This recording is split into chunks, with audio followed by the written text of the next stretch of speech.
as seen on TV. Well, not CNN or MSNBC. Adam Carolla. Yeah, get it on. Got to get it on. No choice for the get on mandate. Get it on. Thanks for tuning in. Thanks for telling a friend. We love that about you. Tyler Fischer, very funny comedian, named Best New Impressionist by the New York Times, and New York's funniest comedian at the NY Comedy Festival is here. He does the voice of Carponzi, who's my nemesis on Birchum, and does a great job. And it's great to see you, my friend. Thanks for having me, man. This is awesome. Yeah, we're glad to have you. I got so much to get into with you. We did the big premiere last night, and was fun. And I'd say Tyler kind of steals the show, I would say. Well, I have no choice. Well, so I was doing an interview with Megan Kelly, and so she said, what's Birchum based on? I said, every bad shop teacher I've ever had in junior high. And when I was in junior high, we had wood shop, plastic shop, electronics, metal. We had all the shops. And every teacher was like middle-aged, angry dude with big forearms who did not like kids. Yeah. But they loved the tools in the shop. And even when I was 13, it dawned on me that they're angry at us because in their world, this is their shop, and these little kids are coming in and fucking with their tools. But the reality is you're only here to teach the kids. But they were all angry, scary men. And then somebody told me once, you don't need a teaching credential to teach shop. You just need 10 years in the trades. Really? And you can. So none of these guys left high school with a dream of molding youth or working with children or making them better. They had a dream of working on a job site, and it didn't work out. And now they're at shop class at Walter Reed Elementary or junior high in North Hollywood, California, and they hate the kids. Yeah, and they're making the shittiest possible, it's like some crap slave trade. Oh, my where they're God. coming out with plaques with the paint dripping. I still have mine that I made in shop, and I had a guy that was a lot like you. What did you make in shop? I made a stupid plaque that said my last name, and now it's kind of cool because it's, We would do things, let's say, I'm trying to think. We had a key that you would cut out to look like a skeleton key, and then you would screw in these little hooks, 5 of them, and that was the place you could hang your keys when you came home from work.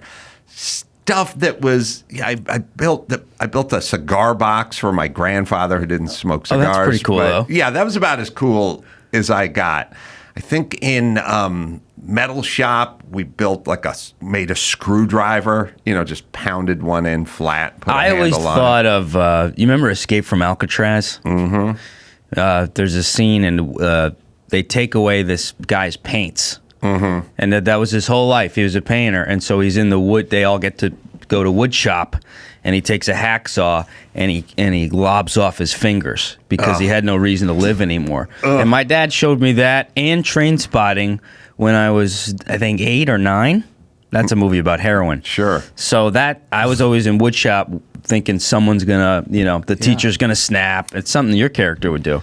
And just cut it or do a fake, to scare the kids. Birchum was just a composite of all those guys and Mr. Walters and Mr. Hensley and Mr. Saponzi, who was he was a phys ed teacher. Is that where Carponzi came from? Yeah, What's that name? I've never heard that name in my life. Birchum was the name of a guy I played Pop Warner football with, but Birch is the name of a wood. So it makes you think of wood, even if you're not consciously thinking. His whole life, he just wants everybody to be thinking about wood. I had a teacher tell me once when I was in high school, for some reason, about the movie One Flew Over the Cuckoo's Nest. And the nurse, the evil nurse, was named Nurse Ratchet. Oh, right. But it sounds like rat shit. Rat shit. Right, if you kind of say it. And so when you name somebody, you should think of something. And so Birchum Made me Birchum. made people think of wood even if they didn't consciously know it. Tyler is a person that puts down tiles. That's Tyler. Yeah. And I was born on my kitchen floor, so I was born on. You were born tiles. on grout? Yeah, right on the kitchen floor. Popped out early, and my Wow. mom couldn't make it. So What should we call him?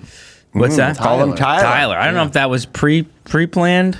I also think it was linoleum because it was the late 80s. Yeah. That'd be a shittier name. Yeah. But then they wrapped me in, true story, they wrapped me in tinfoil to keep me warm. It was a snowstorm in February. Really? Yeah. Where was this? This was in right outside New Haven, Connecticut. Wow.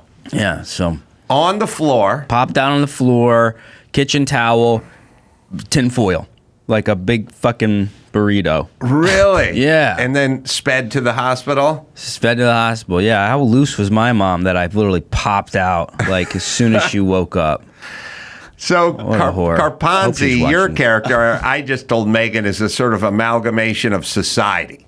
Like you don't really represent one person I know. You represent every bad Every idea. annoying Every super ideology. annoying ideology and anything society has cooked up in the last 5 years. That's who your character He is. latches on to every ideological trope and virtue signal and just the amalgam of every annoying person That we we've have come to deal across. with. And, Yeah. and in the last 5 years, that has been amplified. Oh. These people didn't exist 10 years ago, and now it's the dating pool in New York City where I live. It's comedians. It's Yeah, everybody. weaponized. I had a sad conversation on the way to the premiere with my daughter and her friend, who How old are they? Because they must be in the middle of all they're this. about crap. to turn 18. Oh boy. And but they made the switch from rap to country music about 2 years ago, so they're saved. Okay. Because the country music fans don't go for this shit. But I don't know if you had did you have a security with you last night? Or, No. I know someone you were with because anytime anyone would go over, they go, "That's Adam's daughter." Just so you know, that's Adam's daughter because she looks older than. yeah, she looks good. Yeah, she got herself gussied up. Yeah, Great kid, too. I was driving there, and my daughter was like, "What is this thing?" You know, and I said, "Well, it's Mr. Birchum," and she said, "I don't know." She had no What? idea. You've been working on this thing for 30 years. Not really. I don't know if you have kids, but you'll find I out don't. they're not fans. don't. They don't really get that invested. I'm like a man in the front, boy in back, so I catch pedophiles all the time. So that's the closest thing yeah. I'll come to having kids. You're like a pedophile mullet. Yeah, I catch them. So I realized that they don't know. I mean, to be fair, they don't care. You know what I mean? Really? Daddy pays the bills. Oh, it all sounds that's sad. That's but it fucking really sad, dude. no. It's a huge accomplishment. They'll discover things later on, God willing, Yeah. or not. But either way, I had to fill in my daughter and her friend about who Birchum was. So we're driving to the event, and I said, "Well, this guy's a shop teacher," and they said, "What's that?" Oh. And I said, "Shop, like wood shop, metal shop, plastic shop, clue. like at school, auto shop. I don't know what that is." I said, "No, they have shop. You go to a public school. They got to have wood shop and auto shop." They're like, "Nope." No, they got rid of it, right? No, they got rid of it. And I was like, "But they gotta offer something." And they're like, "Nope." And Online my shop? daughter's like, "I sign up online. I don't know, I sign up and do, the electives and stuff. Like, there is no shop. There's no wood shop. There's no anything." And I thought, this is part of the problem. Yeah. You're taking shop away from these kids. You're driving them all toward, these social studies and societal studies, and they're all getting fucking brainwashed. Queer knitting. And then we're letting them out into the wild to Yeah, destroy with no society. skills. With no skills and no relationship with like tools and Yeah. materials and gravity and just all the laws you have to pay attention to. That's what we've created. Well, it's the opposite of a safe space would be wood shop. It's true. There's nothing safe about wood shop. So there was that. There was another. Here's a fun conversation I had with Mike August, who you definitely ran across last night. I have insane conversations with this guy Mike, who he books me when I do live shows. And does a lot of booking here. He's all over this. So at the party last night, as Jason Mayhem Miller. I don't know if you talked to him or not. I'm not sure. Former MMA guy, kind of Real sweet nuts. guy. Sweet guy. Okay. Had a little breakdown a few years ago. Sober now. Went to doing prison good. and- yeah. Right. So I was talking to Mayhem, and so was Mike at some point. And then I talked to Mike today, and he said, man, did you see Mayhem's cauliflower ear? And I said, yeah. Yeah, and he goes, oh, man, that ear is messed up. And I said, yeah, well, that's what happens to those guys. And he goes, I guess just getting punched in the ear over and over again messed his ear up. And I go, no, it's not from boxing. It's from wrestling. That's what happens to your ear. It gets ground down when you're wrestling. There's nobody. I mean, Muhammad Ali or George Foreman, they didn't have the cauliflower ear. Right, they weren't wrestling. The wrestlers have cauliflower ear. So Mike, he didn't get it from getting punched. He got it from wrestling. And he goes, man, WWE, man, that's tough. And I said, no, Mike, wrestling. And he goes, yeah, WWE. I go, Mike, that's fake wrestling. You don't get cauliflower ear from faking wrestling. And he goes, well, The ears are fine. What are we talking about then? I go, wrestling, Mike. The MMA guys wrestled, and then they Grappling. and they grappled, and then they went into the octagon. They didn't do WWE stuff. I mean, except for what's his name, some fucking heavyweight. I don't think of his name in it. Brock Lesnar. Okay. But even Brock Lesnar was a champion wrestler in college and beyond that. So I guess it's more niche than I realized. he thought Mayhem. His name is Mayhem. Yeah. I mean, you're going to go. How are you not going to go to jail? It does strike Predestined. me at some point. Right? Yeah, it's like the people who named their kid Jesse James Johnson or something, and at Yeah. some point that kid runs afoul of the law. But it's your course, fault gonna be for a giving him pedophile, yeah. the middle name.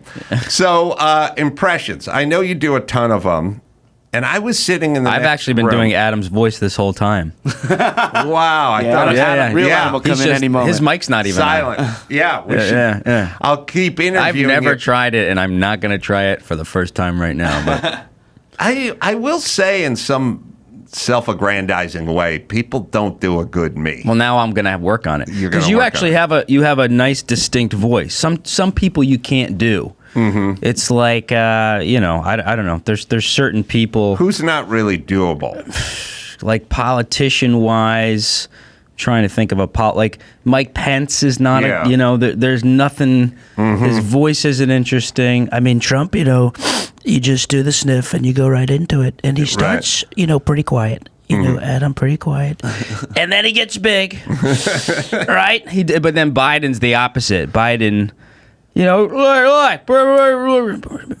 we're back better. So he does the flip thing. Right. So at this point, I just go around sniffing people in the crowd at stand-up shows. And that's doing Yeah, Biden. you can get lost on stage. There's so much you can do with him physically. And then people will come up to me after and go, God, you're so political. So many political jokes. And I'll go, what was political about those jokes? They're like, well, Trump and Biden. I'm like, no, I was making fun of their mannerisms. Right. It's amazing how dumb people are and how this political thing, this obsession, it just gets completely thrown over any type of art if it involves anything.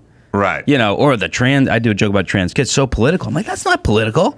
Yeah. Not wanting kids to cut their dicks off when they're too young Right. is not political. Well, I concur, which is I'm older than you guys, but politics used to be a lot of discussion about border security, pipelines, drilling in Alaska. That's what I think of. Yeah. Foreign affairs, wars abroad, taxes, revenues, Social Security. Yeah. And then at some point, it got into a crazed sort of green climate thing with pronouns and transing the kids. And the COVID vaccine And was all things COVID. crazy. And now you've taken it and you dropped it in our lap. And then they go, why are you being so political? It's like, I choose not to wear a mask when I'm hiking alone. Yeah. But that's not political. Yeah. What side is that on? I wouldn't put a rabbit's foot up my ass if I had to go out and hike either. But that's not political. Yeah. It just seems impractical. It's all far right of you. And something I don't want to do. Yeah. That's the new world order. Everything is a signal or a sign somehow. You have to reject it, though. You just have to go, nope, I'm not living in that fake reality. I'm not playing those fake rules. I think I'm still seen as like a far right crazy person in New York City because I didn't get the COVID vaccine. So I wasn't able to. I got kicked out of all the comedy clubs. Really? They were like, we need your papers, and I was like, to go tell jokes? Right. Really? Yeah. And I couldn't believe you're one of very few that actually stood up to this craziness, which it's so sad to me. I mean, I appreciate it. I thank you for doing that, but I lost respect for 98% of, there was still this little bit of glistening kind of fantasy with the entertainment industry. Well, and it's gone. They folded fast, and it's because L.A. So Hollywood is sort of a popularity contest, You've been here the whole time. It's kind of high school. Yeah. You've been here forever. Yeah, and the reality is people are very interchangeable in Hollywood. Actors, especially talent, swap this guy out for that guy. It's very much there's a sort of political expediency in Hollywood, which is you got to be on the right side of everything, because if you're on the wrong side, then you could get thrown out of the party. And if you get thrown out of the party, then you're not going to get a shot. You're done, or at least it's perceived is that way. So every time something comes down the pike, they make a decision. What side of this are we on? And that's why you don't see a sort of healthy division. So what should happen in Hollywood, take something like the trans movement. If these people were being honest and intellectually honest, you would have people on both sides of this issue. And if they're being intellectually honest about COVID, then you'd have half the people going, I think it came from a wet market, and the other half would go, I think it came from the lab. And you'd split people, just like you'd split them on anything. When the Super Bowl comes along, half the people think San Francisco's going to win, half think KC's going to win, and they make no bones about it because there's nothing attached to it. But if you told all these pussies in Hollywood, when the Super Bowl comes along, if you're not behind KC, you may not work again. Same thing. Magically all see these guys wearing KC hats and jerseys. Mom's my boy. They would all go there. And you'd go, no one's a San Francisco fan here? No. We're all, and if anyone shows up in a San Fran jersey, we'll punish them. Yeah, we'll call them racist and we'll throw them out. See just how fast they would all go. Because it's not humanly possible that they all became experts on ivermectin overnight and all landed in the same place. Yeah. They're cowards, essentially, is how it works. But it was cool, it's not cool, or interesting to see the topics have changed quicker. They're getting more polarizing and they're quicker. So you see like the BLM thing. You don't go along with, I remember I didn't do the black square. Actually, I did it because I was a pretty like woke brainwashed person until COVID. Really? Yeah. I grew up in Connecticut. No criticism of my parents, but CNN, MSNBC, I was on the TV all the time. Yep. I was my dad came out of the closet when I was 7. Really? Came out as homophobic, but no, he's gay. He's gay. So when you were 7, he came out as gay? Yeah. So I've been like, I was like the perfect like leftist. I was too. I grew up in that origin story. I was they lost such a good pawn because I was like, I had to take care of my single mom now who had some mental illness problems, and I had to live with 2 gay guys in the early 90s, and then my brother came out, and then and so I was just fighting for everybody but myself, and I did that until COVID, until the. It's too many white people. And I started hearing that going, what? This is not what we do here. Right. And then I got fired from an acting agent. I was in Hollywood. I was starting to do TV and film. And one of the biggest agents in New York literally emailed me and said, sorry, it's too hard for white guys. And then removed me from their roster. I got an email. Right. Guy didn't even have the balls to like... Sure. And that stuff kept happening, the COVID stuff. And I was like... I'm out of here. This is fucking crazy. Well, it's also because you have ability and talent. If you're kind of mid-level, you can't get out of there. Like Yeah. you have to stay in it. I mean, I just remember talking to Gutfeld in his office, interviewing him for this show, and we were kind of talking about it, and it didn't really dawn on me, but he was like, that's a really important point, and then it kind of dawned on me, which is, and I've discussed this before, but I'll do it with Tyler, which is most everyone is in the middle. They're not in a position where their name is on top of the building, or Right. they're Elon Musk, or they're Tucker Carlson. Because that sounded like Tucker. That's my own. That's my only Tucker. Tucker. Ooh, Don Lemon. Ooh. What an asshole. I know, he won't say lemon. Don Lemon. That was part of my my transition, which is crazy because I'm like, I feel trans. I transitioned and no one respects it. But I saw you would come on. I was like secretly watching Tucker Carlson in a cabin in Maine. I went and I would like, put on a MAGA hat. Because I had it for the Trump impression. I kind of was like transforming. During COVID, I ran away and hid in this cabin, and I'd see you come on Tucker, and I'm like, I love Adam. I grew up watching The Man Show, and Adam's just being himself, and he's on Fox, and Fox is this evil, racist place that I'd never watched. And so seeing you on there helped me kind of normalize it. Well, thank you. Yeah. Yeah, so Tucker's good. And Tucker knows he can go somewhere else and get a bunch of eyeballs and ears. But there's also a lot of really talented famous people who you put their dick between their legs and just so let's break this down into multiple groups here. Yeah. Okay, so everybody in the middle. When I say middle, I just mean some of it's an age. When you're 27, you just got a job at the New York Times. You're going to start fucking spouting off Coming in with about a MAGA not being hat. vaccinated or whatever. You're going to get shit canned and your wife's pregnant. You know what I mean? So it's used to control people. Oh, that's how you control everyone. You control everyone in the middle. Now, the people at the very bottom, like if you got a job and your job is just Uber Eats, like suck my dick, I have no life. Or you work at McDonald's or something, you can fucking do whatever you want because you're almost homeless.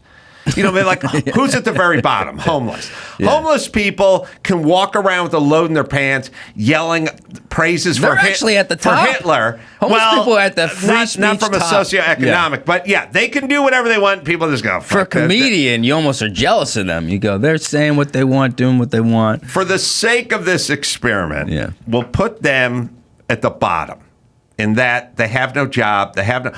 Nothing can be taken away from them because they don't have anything. They have a shopping cart filled with cans. Sure. Okay, that's it. So they're at the sort of bottom. Then, or if you live in New York City, they have a hotel room at the Plaza. They get a room at the Plaza, a suite at the Tesla. Plaza. Homeless have nothing. You can't take anything away from them. The very top of the top have F you and F me money, Elon Musk or Tucker Carlson. You can't stop them. They're going to say what they want. And then there's everybody in the middle. In the middle is a ton of people. And also, there are a few notable people who are closer to the top in Hollywood, showbiz, pecking order. Those people we didn't hear anything from had something to lose as well. Sure. They wanted to be invited to the next party. They wanted to get cast in the next movie. So, but then there's everyone in the middle. And the middle's easily controllable because you just go, what's the subject? BLM. What do we need to know? Down with the cause. What if we're not down with the cause? Fired for not being down with the cause. What if I'm white? Doesn't matter. Doesn't matter. COVID. Here's our marching orders with COVID. Where did it come from? The lab or the wet market? It came from the wet market. Yeah, but what? The wet market. What about the lab? No, ivermectin, hydroxychloroquine, immunity.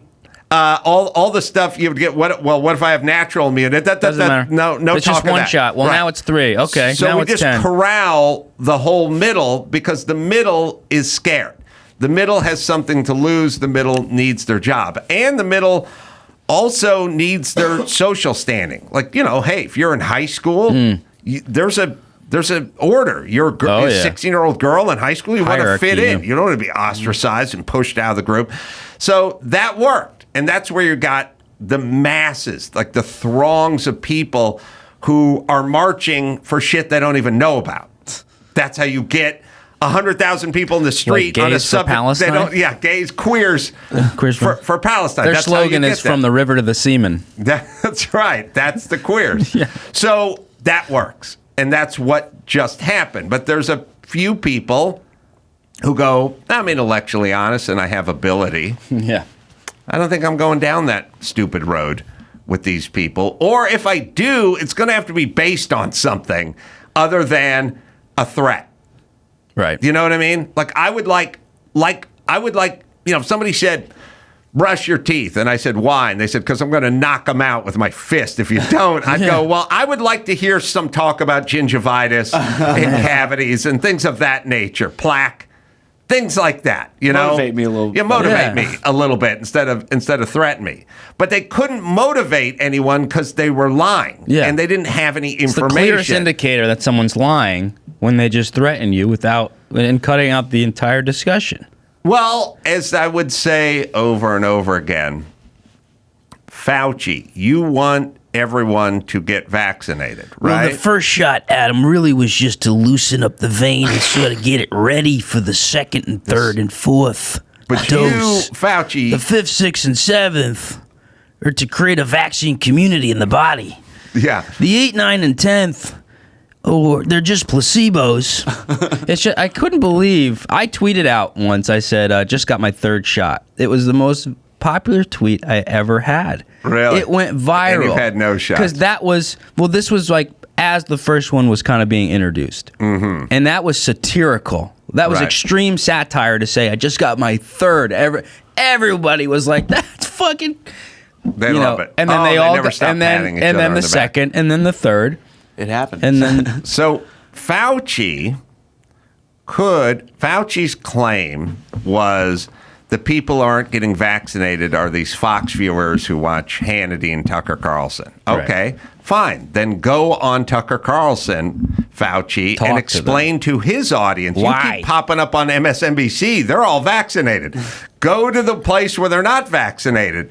But he never did, and he never would. So then you have to think, well, why not? You got all the information, you have all the science, you have all the facts. Yeah. Go there and explain to Hannity and his audience why it's a good idea to be vaccinated and bring all your receipts. But he never showed up to any of those venues because he's a fucking coward and he was lying. If you're 100% right about anything, then go anywhere where they give you a microphone and proselytize. Tell Yeah. that Yeah, audience exactly. what the truth is. Yeah. Why wouldn't you do it? It's like all these stupid Hamas supporting, Palestine, free Palestine, River to the Sea, all on campus. Every single time a news crew goes out there and tries to put a microphone into one of these people's faces, they won't talk. Well, you have a cause. Your cause is a two-state solution or freeing Palestine, whatever it is. Here's a new audience. Here's a microphone. I love Here's the a clip new where the girl audience. goes, Talk. I don't really know why we're here, Kathy. Yeah. Do you know why we're here? No. They told us to come here. It's also first of all, if anybody's surprised by this shit, they're an absolute moron. Look how primed we were for what's happening. The BLM riots, the billions of dollars of destruction, the blatant open hate for anybody that had white skin for Right. 5 years that went unchecked. Right. And then the kill the unvaccinated people. You got Jimmy Kimmel on his show going, if you have a heart attack, you should die in the emergency room. It's like, of course this was perfect. Yeah. The layup was perfect for these young kids to take. Then you've got the COVID mask, and then you've got, it's like, you can't write this shit. No, it's To not identify them. it Masking becomes- is normal now in New York.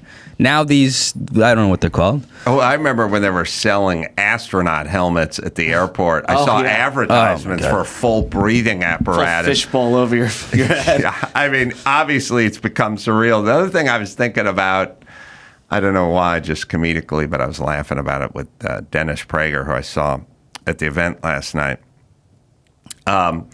When they do the thing, like when the Palestinian supporters hit the campus and they're chanting, and so you have the NYPD there, right? And it's all the NYPD is majority minority at this point. It's mostly black. Yeah, and that racist group of Hispanic black women. Hispanic women. It's like mostly Puerto Rican women. I know, and they're literally like NYPD, KKK. They're calling them KKK, and it's like, first off, it's blatantly comical for the 29-year-old Puerto Rican woman who's holding the shield for NYPD that you're saying she's a member of the KKK, right? And what I want to say to these people is something I've talked about, which is if you write a review of a book of mine or a movie of mine or a project of mine, and you really want to cut me up, like you want to fuck me up, say, I'm normally a fan of Adam's and I enjoy his podcast and I liked his first book. This book, just not funny.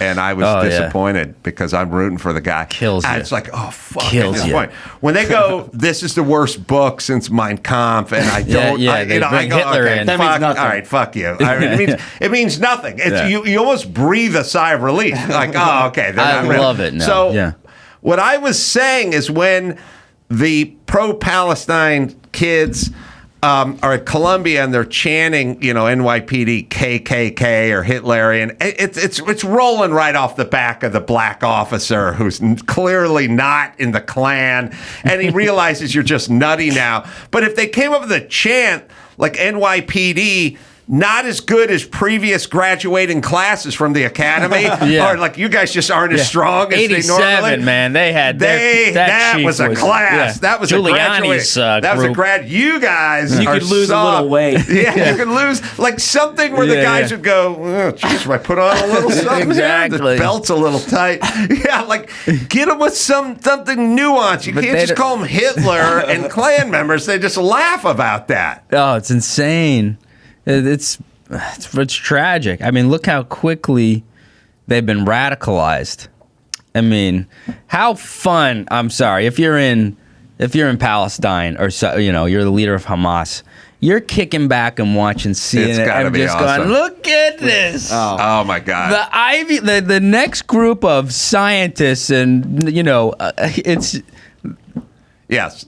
But to be fair, I don't know if it's radicalized in the sense that I don't think... Just briefly brainwashed, really. Just sort of weird stupidized or something. Stupidized, like just a wash of lack of information, stupidity has washed over them. It's been, because it was BLM, then it was BLM, COVID, trans, and now Palestine. That's just warped within their like brains. 3 years. I mean, that is quite a resume there. I believe the trans movement and the pronouns and the here's who I identify as, I don't think any of it has to do with gender or sex. I think it all has to do with if we can get them to go along with this, then we got them. We can get them to do anything. Whatever that comes up next is going to be easy compared to talking a dude into being a woman and talking a woman into being a dude. The murder of a bunch of Jews too. That one might have topped the trend. Well, all they're doing they're all going to combine now in some weird way. They're just doing what would piss off Ronald Reagan. Essentially, that's all. That's all they're doing is thinking what would piss off a normal person the most, and then that's what they do. I'm trying to figure out if it's most people are just sheep-like or it's just such a transition to go from these extremes. I guess they also have nothing to really work for anymore. I mean, to be a successful man now is looked down upon definitely in the liberal cities. I mean, when I go on dates in New York City and I bring up my accomplishments, I get shamed by these feminist women. No hierarchy anymore. There's no we've lost the It's whole. like, well, Jordan Peterson would say, you got to rescue your father from the belly of the whale. Clean your damn room.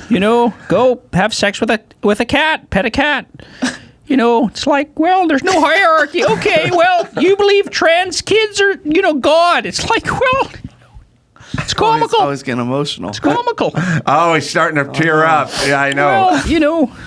Well, so, well, From the river to the sea. We'll see how that goes. He changed me a lot, too, seeing Jordan Peterson.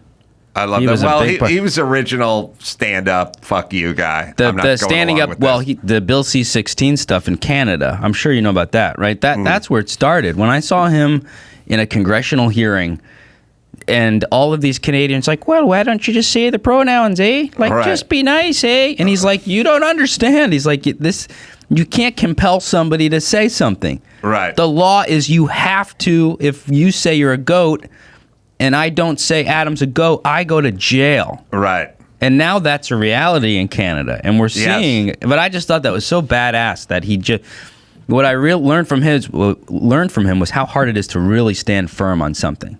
Yes. You're going to have people beating at you from every side. And he just stayed so firm and is like, if I'm wrong, I accept the consequences. Right. Yeah, but he is an example of someone who is very good at what they do and they understand it. If he is in the middle somewhere, he's got to go along because there is no second act. There's no best-selling book. There's no touring. There's no filling auditoriums, because he doesn't have enough ability. It's almost like being a Major League Baseball player who's like hitting 241 or something. You can't barge into the office and start talking about renegotiating contracts and stuff like that.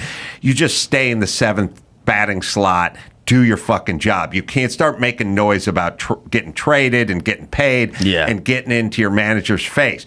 If you're hitting 376 and you're not really getting paid the kind of money that a guy, then you definitely start chirping. And it's the same. Jordan Peterson is a gifted orator. He's a gifted thinker. And he knows it. He understands that he has a clarity that all the assholes on the Canadian Parliament or whatever do not have. Yeah. And he's like, I'm so much smarter than these guys. I can tell them to go fuck themselves, and then I can just go somewhere else and I'll fill up stadiums. Well, not at the time, though. When he put his neck out, he was just... I watched his... Never at the time. Yeah. It's never in real time. If it was in real time, it'd be easy. Right. Yeah, you never see the... your premiere last night. Anyone that didn't know you prior, Adam Carolla, this guy's got his TV show. You had that 30-year... Took you 30 years to make that, which probably makes it even sweeter, but no one really gets to see that struggle, in the early days of your career. It's like being a really good chef, let's say, to use your example of not in real time. Yeah, like you're a great chef, you're working for some restaurant, your manager's an asshole, and at some point you go, fuck it, I'm opening my own restaurant. But you don't have the restaurant, and you don't have the money for the restaurant, but you believe in your ability. You have a food truck for a little while. But you believe in your ability. And that's kind of who Jordan Peterson is. He's like, I'm a great chef. These people can fuck themselves. I don't have another restaurant to go to, but I will leave and I will start another restaurant. He was also a great example of the attempt to cancel him garnered so much attention. Right. Where people started combing through his YouTube page, and you see his college lectures, which were so... he was a different person. He wasn't famous. Right. So that's what I started watching. Brilliant college lectures that he filmed, I think mostly so the kids can go back and watch them if they weren't in class. Right. And they're incredible. And he has no fame, so he's not thinking, someone's watching this, so it's not performative. Yes. And then people went through and combed through to find this guy's a racist transphobe. And nothing. Right. Nothing. That kind of happened to me because I've been making videos for 10, 15 years and I had no following on YouTube. But I just kept making videos because anytime I would lose a job or, didn't get SNL, I'd go and make my own sketches. How many times you try out for SNL? Well, I never got a live audition, I told you, but every year some manager or agent would see me at a comedy show and go, come here, you're going to be the next big thing. Let's get you on SNL. Right. And they'd sign me and then they would drop me and go, they don't want white people. Right. I have a lawsuit in the Supreme Court for a manager that scouted me, kept me on the hook for 7 months, and then called and said, we're no longer representing white men. And then I hit record on my phone. Oh, that was you? Yeah. I heard about this case. I didn't know that was you. Oh, yeah. Yeah. And it had been happening for 8 years. That was another part of my, I'm not going to be on the left if they can't denounce this. They Right. denounce everything else, but you can't say you shouldn't discriminate against all people, We white can say people. anybody, and Yeah. we should be covered. Exactly. Right. Yeah, Right. and it is covered under the law. So I just couldn't believe. No, the left, if you say I'm colorblind, they attack you. Yeah. If you just go, I don't even see people's color. I just treat them all the same way. We They're were like, kind of getting there. I mean, obviously you're going to notice, Mexican, right? Asian. Asian. Yeah. See? yeah, even worse. Same thing. No. Okay. Filipino. See, I don't even. That's how blind I am. That really hurt. I thought you were a black lesbian. That's where we were headed. Yes. And then now this. Oh, you're a white man. White man. I'm like, no, I don't want to think of myself that way. Well, it's a waste of time. Yeah. To think yourself that way. Yeah. And it's the ultimate white privilege to not have to weave that into every thought and conversation. It's such a mind fuck. They just get you in the corner and they just fuck you in the ass because no matter which way you slice it, they'll find a way. Well, I'll tell you what it really comes down to, and I used to tell this to David Allen Greer more than 25 years ago when he was on Loveline, but I will tell it to anybody. When you're white, you realize there's just tons of assholes out there, and people that are willing to treat you in a certain way that seems nonsensical, meaning most neighbors I've had have just been dickheads. Yeah. White people, but they've called the cops and they've had. I live in a shit. black neighborhood. A lot of shitty people there too. There's shitty people everywhere. My landlord sucks. There's a lot of She's a black woman. a lot of assholes. A lot of assholes. Now, if you're black, you assume it's racism every time someone's an asshole. But the reality is, Well, not there's- everybody. There's That's what way more assholes than there are racists. Yeah. So Yeah. our white privilege is just knowing we live next door to an asshole, not a racist. If you're a black family, then you would assume they're racist, and then they've done things that are so beyond the pale, pardon the pun, that you would have no other thought than to think they were racist if you were black, except for you're not, so we know they're not racist. Yeah, They're just assholes. what a trope that is to redefine. Talk about widening the goalposts, redefining the word racism. A lot of people, really young people, they actually think the new definition is like whatever plus power. Right, And right. I go, well, Oprah's powerful. Right. Cosby was pretty powerful when he was raping those white women. Right. Who's the racist there? Who has the power there? Like It doesn't hold up. It's kind of, we can oh God, it'll remind me. We'll find. I wrote it down, but I was watching the OJ Made in America or whatever I think the doc. okay. The OJ doc. I wrote it down somewhere. But there's a civil rights leader, and I think his name is it Danny Bakeman? Is that the guy? Now, Danny Bakewell. Danny Bakewell is a guy who's very light-skinned, full gray hair and gray beard, and kind of a Mediterranean nose, and looks way more Armenian. I mean, this guy. I've never heard someone describe a nose. That's funny. I never thought of it that way either. funny. But Accurate. the dude, you're right, yeah. look, if I'm a hanging out with Mediterranean Mark nose. Garagos, and he's like, "Here's my friend. He's Armo. He could sell you a used van." I would go, "Okay, that's what the guy looks like. He physically does not resemble a black man at all." He could be Sean Connery with the serious tan. I went back and looked at early. He's an attorney and a civil rights activist, right? And I went back and looked at even early pictures of him. He's just very light skinned. He has straight hair, and he physically doesn't possess any of the cultural and anything that you think of would attach to an African American. He could get away with being Santa in December. He could be Yeah. white. He could be Armo. If you said he was Greek, you Yeah. might go along with that. Ethnically ambiguous. Anything, right? Yeah. So he's sitting there being interviewed, and they're talking about the riots in L.A. and the LAPD and Daryl Gates. And he's giving this interview, and he goes, listen, I may be a lawyer and I may be a civil rights whatever, but when I get pulled over, I'm just an N-word to the cops. And I'm like, it's like, hey, narcissist, they don't know what the fuck you are. What are you talking about? But your name is Danny Bakewell. That's not exactly Lucius Simpson, you know? Looks like a mannequin at a Tommy Hilfiger store or something. I mean, Is he? Yeah. You can find the clip, Emmy, somewhere. hilarious. It's the doc. I think it was the That's so second. funny. It was the second episode. But I'm like, pull me over my okay, Rolls Royce. So you see everything through the lens of racism, and it's a guy. There's no possible way LAPD, when they pull this guy over, think they're pulling over a black man. No. There's just no Or even a possible brown way. man, And when barely. they walk up to him, they don't think they're talking to a black man. But his whole rap is, I'm a civil rights leader and I'm black, and no one ever raises their hand and goes, I don't know, are you black? Do you look black? He's the co-founder of the National Black United Fund and served as president of the Brotherhood Crusade. Right. Maybe he's got like and we- Tupac blasting when they pull him over, or smoking a blunt. I There might doubt be something it. else going but on. he has to keep all this going so Yeah, he yeah. can keep hammering checks. But I'm just saying, Danny, sorry, society does not look at you as a black man when they see you drive by in your BMW. That's the shame of it all too. Or it does come down to like the shade, your shade. You know?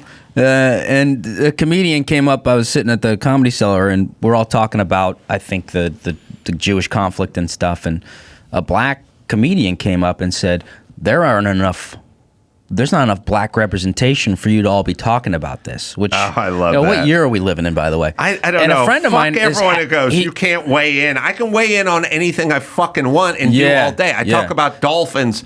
I talk about aquatic life. I'll talk about the Met Gala. I'll talk about anything. Yeah, I'm not there. I don't own a dolphin. I've never been to the Met Gala. Yeah, But I'm I- like raised by gay men. I'm talking about. They go, well, you can't. I go, I'm gay raised. You know, Yeah. like Yeah, free range If I was gay. raised by two black guys who loved, you know, whatever, I would probably like that stuff. You know, Right. And so that's part of the reason I'm moving to Texas tonight, actually, right from here, because I was at Joe Rogan's club and just around and I go, people, it feels like the 90s there again. Right. You know, Oh, my and God. there are plenty of Republicans, Democrats in the crowd, but if they don't like a joke, they just sit in silence. Right. They don't scream at you, and I'm just so over that. I just want to get back to, character-based judgment and art and all that stuff. I know. But You somehow, know, as a black gay man, I'm ready to move to somehow Texas. you're the problem. Yeah. All right. Well, see if we can find that clip of Danny Bakewell, who explains that he's an N-word every time he gets pulled over by the LAPD, which just means these guys are narcissistic, self-indulgent pricks, because there's no possible way you would be regarded that way by your appearance and or your name. So maybe once they get hold of your license. And again, if you have evidence of that, this is what I never go down this road if anybody claims racism or discrimination without any evidence. Like, I never came public with the stuff that I went through until I had it in plain English. What about the lawsuit? I want to know about that. Well, I filed it 2 years ago, right? I mean, And is that the Supreme Court, you say? yeah, I mean, I think that's where you go in Brooklyn. I'm not sure that's even the highest court there, but. Anyways, I just posted online. Well, first I told a lot of people, and they're like, "Shut up! White people you've had your Right. time." I go, "I just fucking got here. Right, I just fucking got here."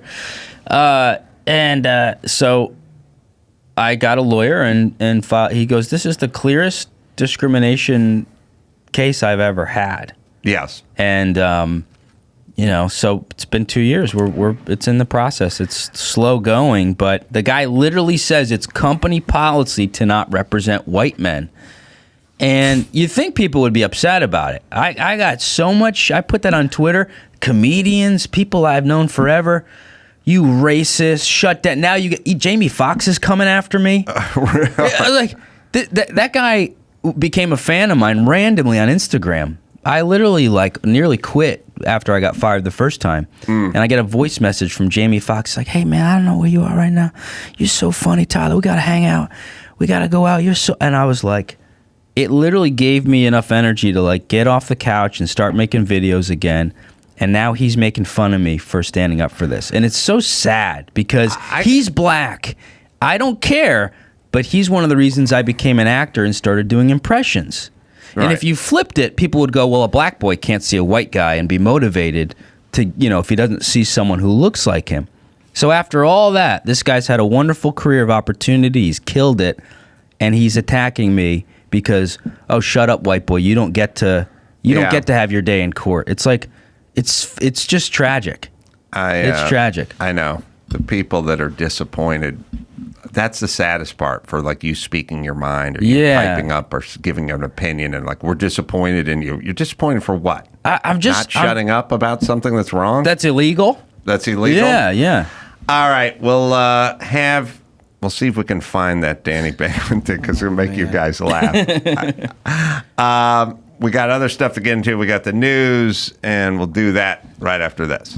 Simply Safe. Well, when you travel, you do have concerns, And sometimes you think about the ones back home. Do they nag you?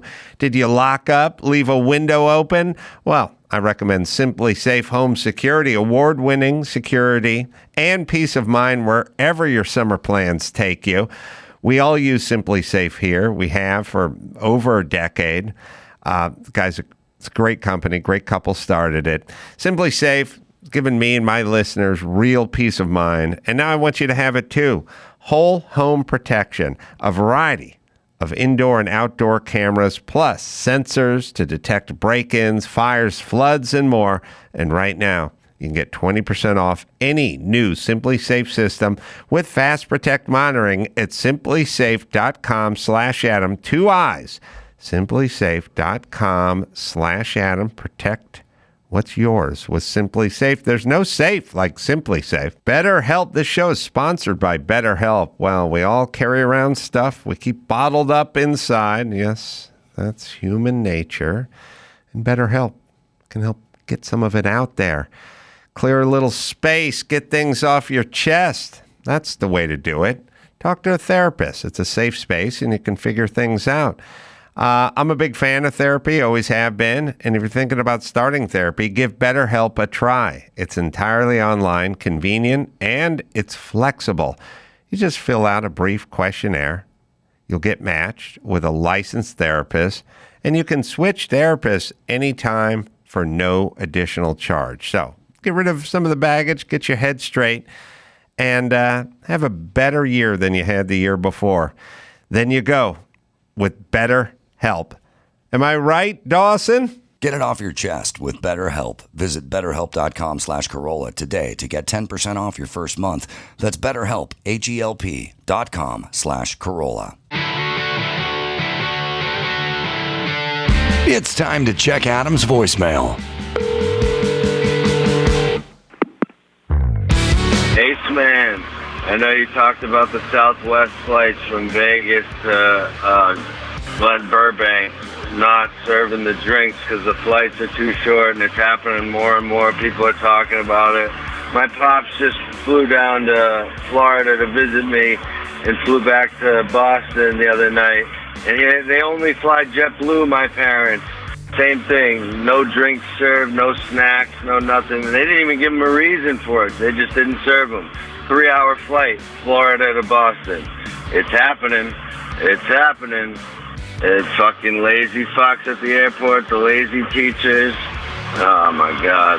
Love the show. Get it on, brother.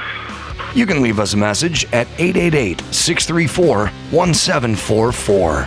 Tyler Fischer in studio, impressionist, comedian. Hey, what's going on? It's Bill Burr, right? Hey, This is brutal, right? Freaking brutal. Well, but you're a white guy, Bill, right? I don't know, but I got a black wife, right? Oh. She's always bitching at me, right? Watching Oprah. It's fucking brutal.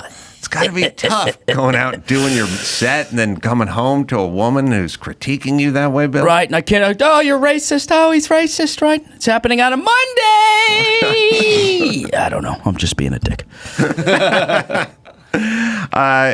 he's in Mr. Birchum, and that'll premiere May 12th on Daily Wire. Gotta get Bill in there. Got to get Bill in there. He does an animated series, right? Yeah. And he plays Carponzi, my kind of nemesis. Kind of steals the show. Live shows, by the way, Tyler, you can go to tylerfischer.com for all the live shows. All right, so we'll see if we can find that Danny Bakeman clip. I feel like he's always sitting down. He's always talking. And I think it was from the third. Is it me screwing it up all the time when I say, oh, is it this? We got it? Oh, we got it. All right. Listen to the guy who everyone thinks is white talk about being profiled. To the few you have contact while you are working. We're sorry, but, you know, it's our job, too, that we've got to do this, okay? Because we just can't let you go. Well, Look how I look. I'm light, bright, but damn sure not white, okay? Light, bright. But the reality is, when I'm stopped by the police, you know, they treat me like a nigga.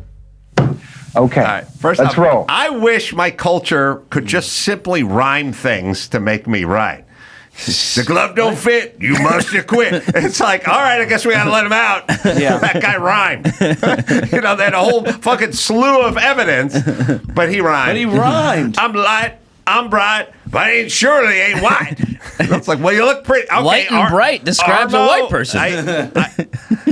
So you're light and you're bright. So how do the cops know you're black when they're walking up? License, registration, and 23andMe results, please. That's right. Yeah. Maybe they hold up one of those shade things they do when you get your teeth whitened. You know, those weird things up to his forehead. We could have a brother here, Tim. Get out of the car. Let's hear it one more time. So this is a guy. Go close on my face when he says the N-word this time. Who society thinks While you are is white. working. We're sorry, but, you know, it's our job, too, that we've got to do this, okay? Because we just can't let you go. A young Tony Hawk. But Look how I look. I'm light, bright, but damn sure not white, okay? But the reality is, when I'm stopped by the police, you know, they treat me like a nigga. Right. So here's why I'm the worst interviewer ever. I go, well, if you look white, how they know you're black? I mean, how they know how to treat you? I mean, he's kind of doing the voice. He's got to punch up. He's a New Orleans He's guy. got to punch up the voice when he's doing the thing where I'm a black person, because if he's just speaking the Queen's English. Like, you ever see a comic do that where they're, you know, they might be whatever. They're putting on a more of a. By the way, it's what Oprah does, Michelle Obama does, Barack Obama does, and Hillary Clinton does. I was gonna say when she's talking about hot sauce. When they get in front of black people, Yeah. they black it up. I wish people would white it up a little around me, you know. Yeah. I do it sometimes. I don't shake hands. I do the shake and then the half hug every time. You know what I got to say what I'm guilty of? I will say the word man after something I say. I don't say, you know what I'm saying, man? Like, I don't say man after stuff I say. If I get in front of a group of black people, I will put the word man in there. And if you want to count people's man counts in a black group versus a white group, they up their man. They say man. Well, you can't say man. No, there's no more Boy Scouts in Maine now. Oh, that's right. So the man is that's a tightrope now. To gender your that is black true. voice. All right, so let's see. Show's great. We got TV show came out. Have we talked about that? It's Teacher Appreciation Week right now, Adam. So this is a perfect time. Oh, for yeah. It was a little surreal actually last night. Having the thing finally come out. Well, but like I watched you when I was like 10. I don't know. When was the Man Show on? What year was that? Was that the 90s? 99 through like maybe 98 through 03 or 99. So I was 11 when I started watching the Man Show. Mm-hmm. And it blew the lid off my head. Made you a man. It made me a man. And that and Roseanne Barr I grew up watching. Oh, yeah. That is she was there. Yeah. It's crazy. I had another moment with my daughter, which is like, she goes, oh, she's like talking to her friend when they're driving over and Birchum and I don't know what you do. And then something about the Man Show, but she doesn't know anything about the Man Show. Then she goes, My manager at work, though, told me about the Man Show. Found out my dad was the Man Show guy, and he showed me there's a really funny Man Show clip, and then they show the Man Show boy, Aaron, trying to sell beer on the street. Yeah. Legendary clip. Which is legendary, but I'm not in it. Right. You know what I mean? They really literally picked the one clip that I'm not in, and then she shows her friend and goes, my dad used to do this show. And then their friend's like, oh, that's funny. Sending little boys out. Your dad was super fat when he was 11. This pedophile who's just got kids drinking beer. And I'm like, that's it? So our that's full what you take coverage from of the this? Man Show did not involve me. It just involved Aaron, the Man And Show you're boy. not even really in your show. I mean, your face isn't. It's animated. Yeah, so. that's a good point. Do you feel like you can get away with more? I think the answer is probably yes, with animation, because there's no human behind it. Yeah, I think you can do more. You can do more in general, like, you know, when we have Burly Man come in from the heavens and riding on his bear, Sure. and sort of have a flashback and that kind of stuff. Like it's more fluid. It's funner. You can do. You can things. write any scene. You Any can write. scene You can write dream any up. flashback to any movie or the dawn of civilization. You know, Yeah. whatever. It's kind of Endless freeing creatively. that way. And yeah, it's nice. The process. The most important process for any young person to experience is beginning, middle, and end. So, and the people that are deprived of the beginning, middle, and end experience have very difficult lives, and usually lives that aren't marked with much achievement. So, like, what is a bad life? Well, let's say a bad life is never getting off the sofa. So there's no beginning, middle, and end, you know. And what's a good life? Well, a good life is you come up with an idea for an invention, you make the invention, you grassroots it and sell it, and then the next thing you know, some Procter & Gamble buys it from you and they hand you a check for $100 million. So that's a beginning. Yeah. I thought of this idea. The middle. Oppenheimer. I executed this idea. And at the end, Hiroshima, Nagasaki. Yeah, not the best end. Big but victory. All right. So now that's kind of beginning, middle, and end. And the more of the beginning, middle, and ends you can do, like when you write a joke. Yeah. When I write a joke, you go, oh, I got this idea, you know, and you go, wonder how that's going to be. That's the beginning. Then you we know? fly to Utah. Then we go to Utah. Which we were at to the same Wise Guys. time. Yeah. Then there's the middle where you're on the plane and you go, oh, I'm going to work this joke Yeah. out. And then there's the end where people are laughing in the club. If Yeah. it goes right. Beginning, middle, and end. Every life is sort of a beginning, long, middle, hopefully, short end. You know, it's all beginning, middle, and end. And the people that you know who are wildly unsuccessful are the ones that have been trying to write a book for 14 years or trying to release a country album for 21 years, you know, like trying for something that's one big middle. The real losers are the ones with no beginning. That's my family. They make no proclamations. They're not going to do anything. There's nothing to even begin. And then there's the second strata of losers, the people who begin something, but they just never finish it. Like sometimes... A lot of comedians like that. Yeah. Oh, I'm going to do this thing. And you got to stop hanging out with them because you realize you just, that becomes the sometimes vibe. it's just clean the garage. Like you go, Sure. man, you haven't cleaned your garage? I know. I'm going to get to it. I'm going to get to it. And you come back 2 years later and it's exactly the same. It's all one long middle for them. The beginning, middle, end people... They move fast and they build upon their last victory with the beginning, middle, end. Not so much the knowledge, more I have the experience of going, you know, getting a phone call and having some guy going, I'll give you money to write a book. And you go, write a book? I can't write a book. And they go, I'll give you money. And you go, okay. And at some point the book comes out, like you're physically holding it in your hands. Yeah. And the thing about Birchum or an animated thing, it's like it's the ultimate beginning, middle, and end. You have this idea, Then at some point you're sitting around and you're going, well, who lives in this guy's world? What's his wife's name? What's his nemesis name? Megyn Kelly was fantastic as your wife. She's great. Really great. And then at some point you're pulling up to the premiere party and there's a big picture of your character on the side of the building and you go, okay, this is the end part. We did the beginning, middle, and end, which makes the next project so much easier to do because it doesn't really matter what it is. There's a beginning, a middle, and then the end. And people need to experience that, and they don't. And successful people have to know how to let go once that end happens. You know, I mean, I think you have to properly celebrate it because there's also a lot of people out there, they can't celebrate the win.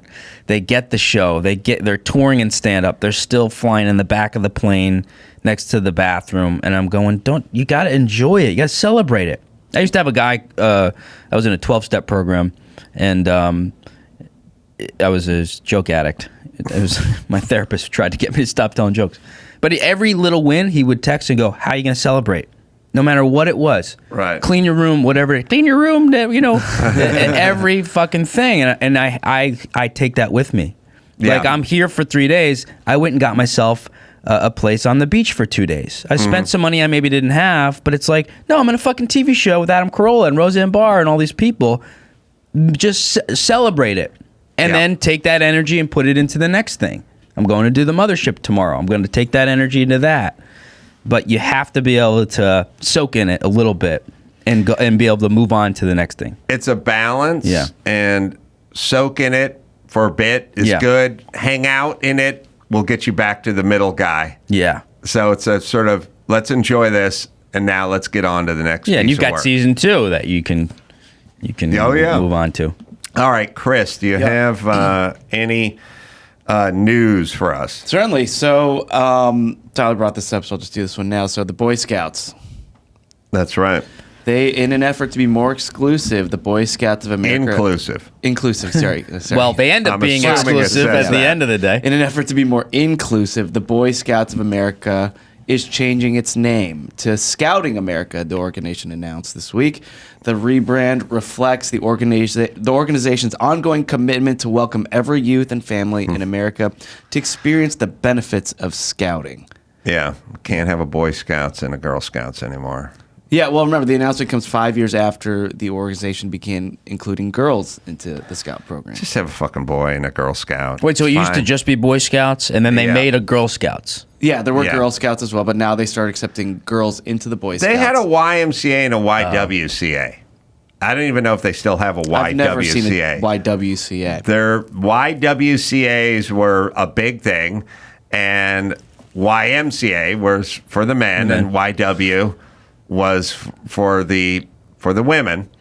And I don't think they even exist. YW doesn't exist anymore. I see, there used to be, and maybe there still is, there are gyms that are ladies-only workout centers or whatever. Yeah. I'm fine with it. Yeah. I'm totally fine with them going. It's probably better off. Probably better off. Good. Hang out there. I don't need to work out there. I could go somewhere else. I go to Equinox. It's like an OnlyFans film shoot. Oh, really? Everyone's got their camera. Everybody's hot. Everyone's hard as a rock. It's not good. Which one?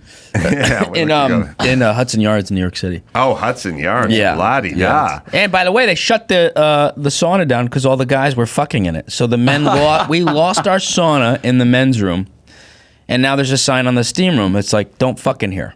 Really? What's the sign? But the straight white guys are the problem. What's the It literally sign? is like, don't be sexual in here, or you'll be kicked out immediately. Wow. Yeah. The fact that they have to put those signs up. Yeah. I always thought it's weird, like a lot of the public jacuzzis have like, please, if you have had diarrhea in the last 10 days, don't get in here. Yeah. So I just saw that in my pool at my place here, and I was like, it should say, if you don't wipe your ass properly, don't come in. Either way, kills the vibe.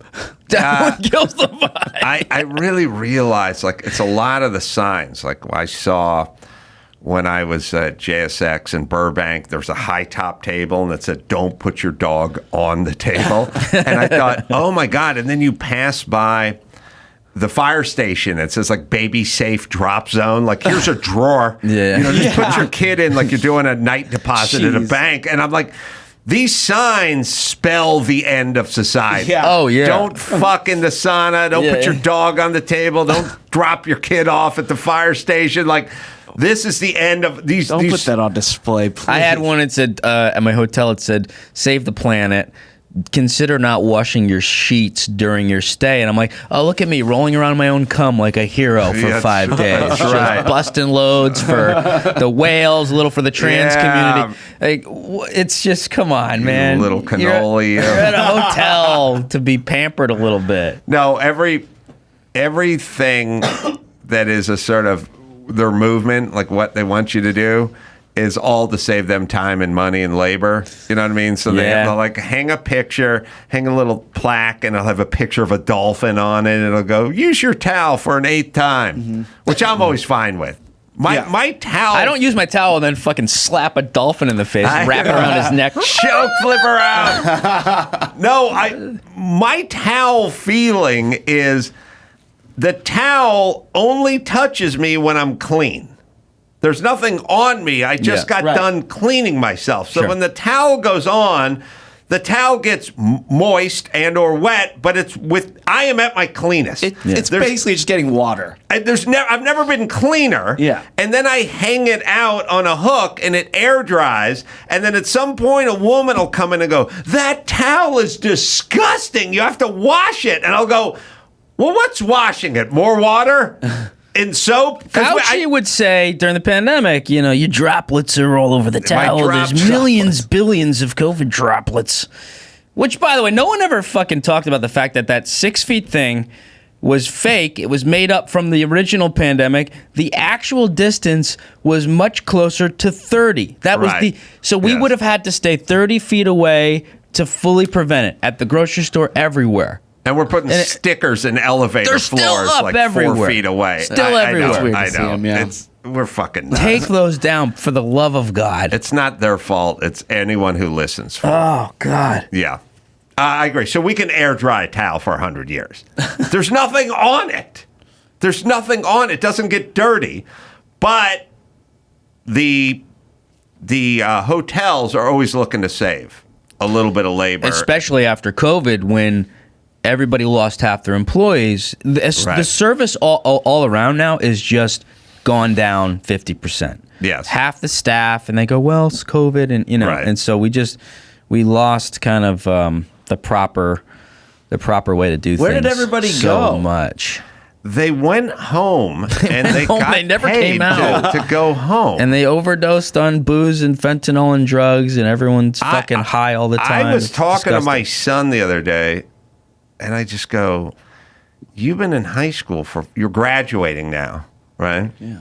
And I said, by the way, it's always an insulting question when I go, you going to do the graduation? He goes, yeah. I go, oh, they're going to let you? I go, You got to ask that's that a now? bad sign. Yeah, you got to go to your graduation? That means he may not be valedictorian, but I said to him, what do you think you got? And like in terms of COVID and everything else, half? You think you've been to high school 50% of the time? Oh, God. Like literally 50% of the time? It was, yeah, about there.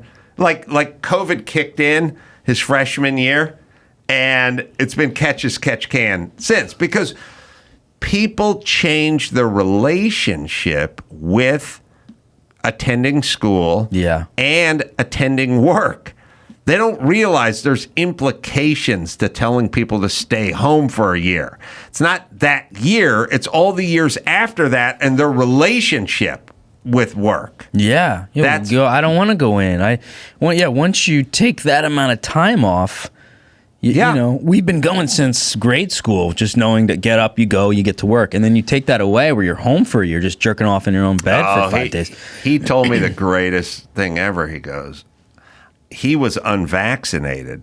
So when he would show up at class on Monday and a kid tested positive for COVID, he'd get to go home for 3 days.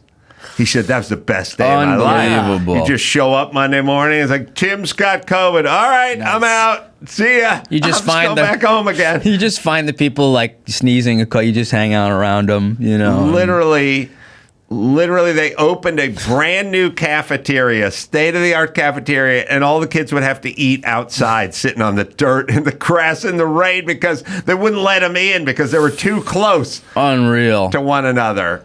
Yes. And I couldn't even go to my family's house during the holidays and stuff. So for like 2 years. So losing your family, were they into COVID? Yeah, very much so. And losing a family holidays for that long, it really ruined my family. We have that was the glue. Was we all agree we're going to go and get along for Christmas and Thanksgiving, and it ended. And it really, then my brother's kids got older, and I didn't even recognize them. Were your parents uptight about it, or took it seriously? Yeah, very seriously. Like, you got a test, and I said, no, I'm not going to do that. One time I went to, I was on my way to that cottage in Maine. My dad and his husband built this little cottage that I was going to transition to. And I stopped at my dad's house, and I had to pee outside on his house. My dog is looking at me, and I'm pissing on the side of his house, and I'm just going, what this is... You hear the toilet flush and the dog comes trotting outside. He's got his Band-Aid. He's like, I got vaccinated. Pass the test. Me and the gay lover in there watching Oprah right now. I know. I go, I supported all this shit. He wouldn't let you in the house. No. I love it. And I go, I supported all this crazy stuff. I was at the pride parades, the AIDS things. And then I go, hey, I want to be a free thinker. And it's like, go piss outside, you fucking dog. I love it. I love the hypocrites. I love. My mom was very progressive and liberal and votes for Gavin Newsom, and I was like, okay, good. But I worked it to my advantage because I didn't want to hang out with her. Oh, okay. So I'd get on the phone with her and be like, well, Mom, I don't want to put you in any kind of harm's way. She was so paranoid, but it's really just narcissism. It's not really. Well, she was also, germophobic. I'm sure, old. She was old. So I give that a lot of grace. I was fine. But she was that when she was young too. But I said, "Oh, fine, you're old." But it was good. Yeah. And I did not. I even though she lived, nearish by me, I would use COVID as an excuse not to hang out. Yeah, it's still. But you wanted to hang out with your family. Well, twice a year. Yeah, to make sure. Okay, let's not be weird at the funeral. All you fucking idiots who canceled Thanksgiving, and we had our mayor Garcetti was like, and Newsom and Barbara Ferrer, the health minister, was like, you can have Thanksgiving outdoors, but limit the amount of people you allow to eat. It was 41 degrees outside. It's like, we're going to go outdoors.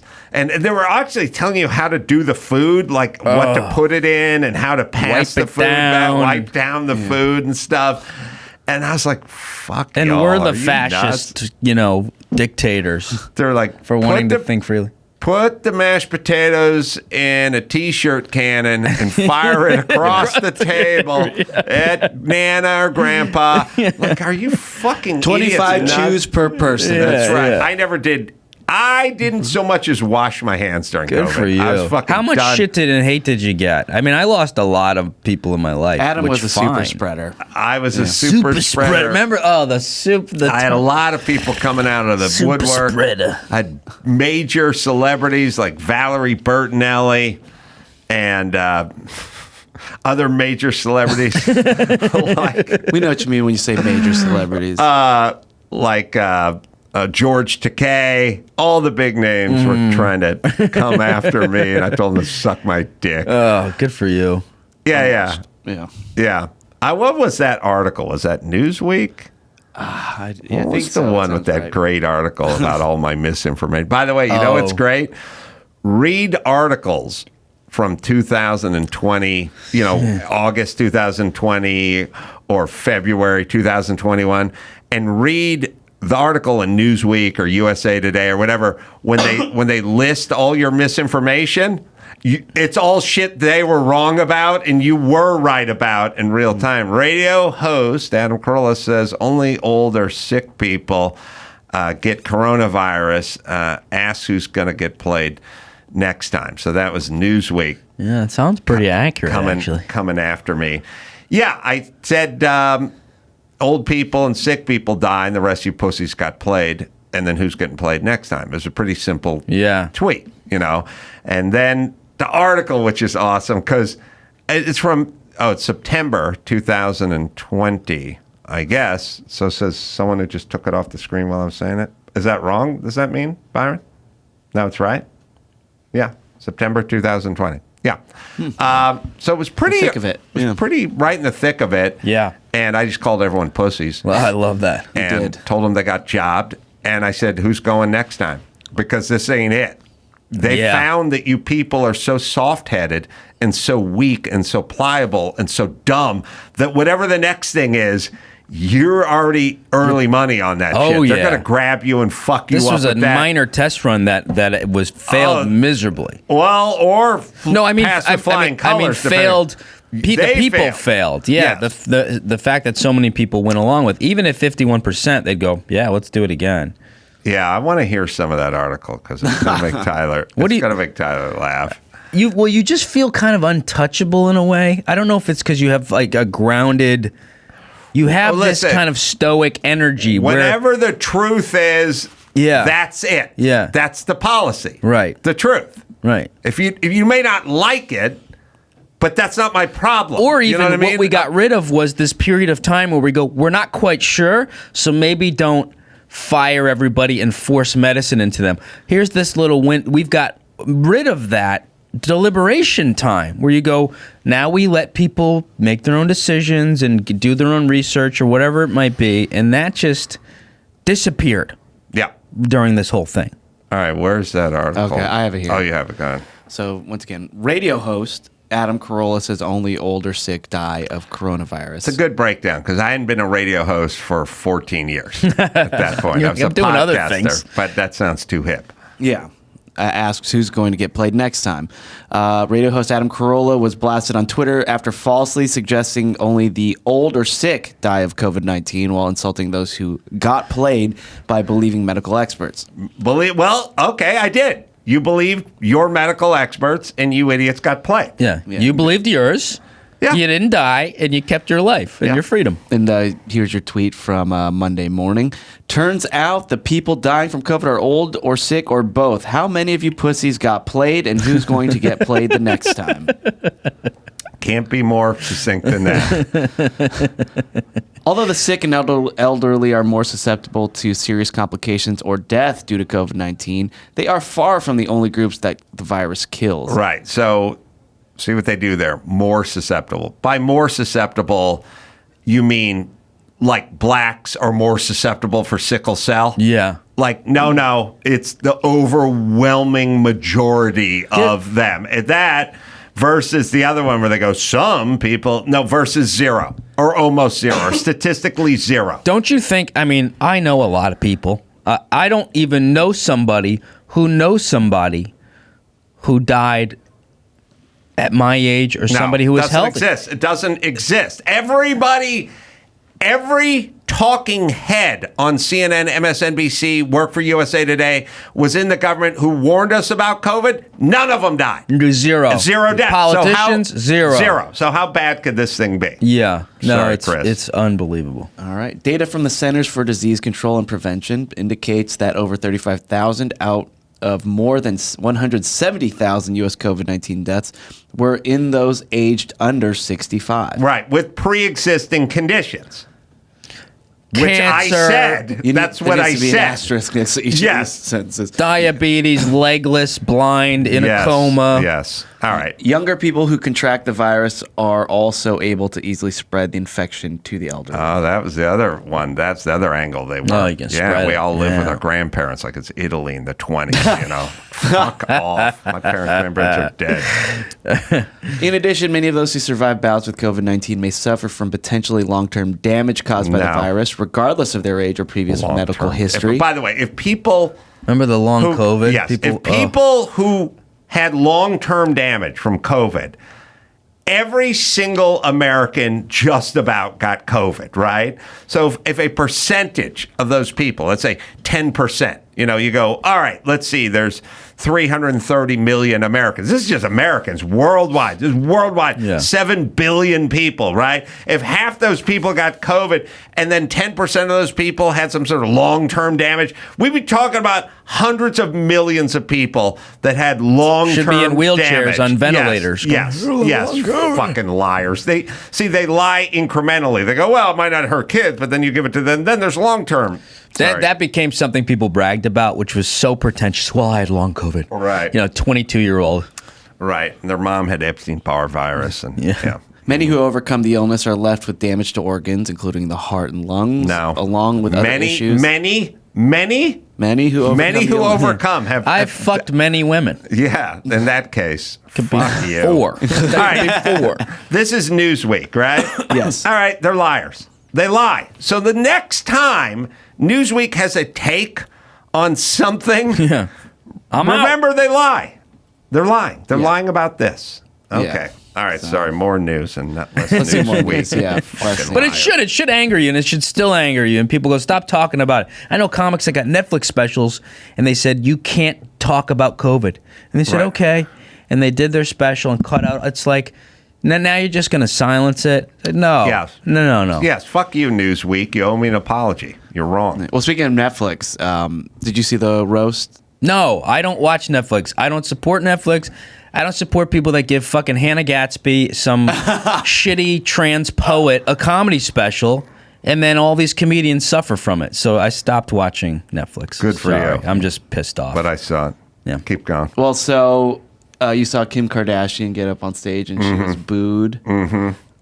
And here we can watch them, and she's just powering through it. Jeff Ross kind of gets on mic and tells everyone to stop. Well, thank you. Why is she being booed? Because she's Kim Kardashian. I know a lot of people make fun of your height. She's trying to get their joke. All right.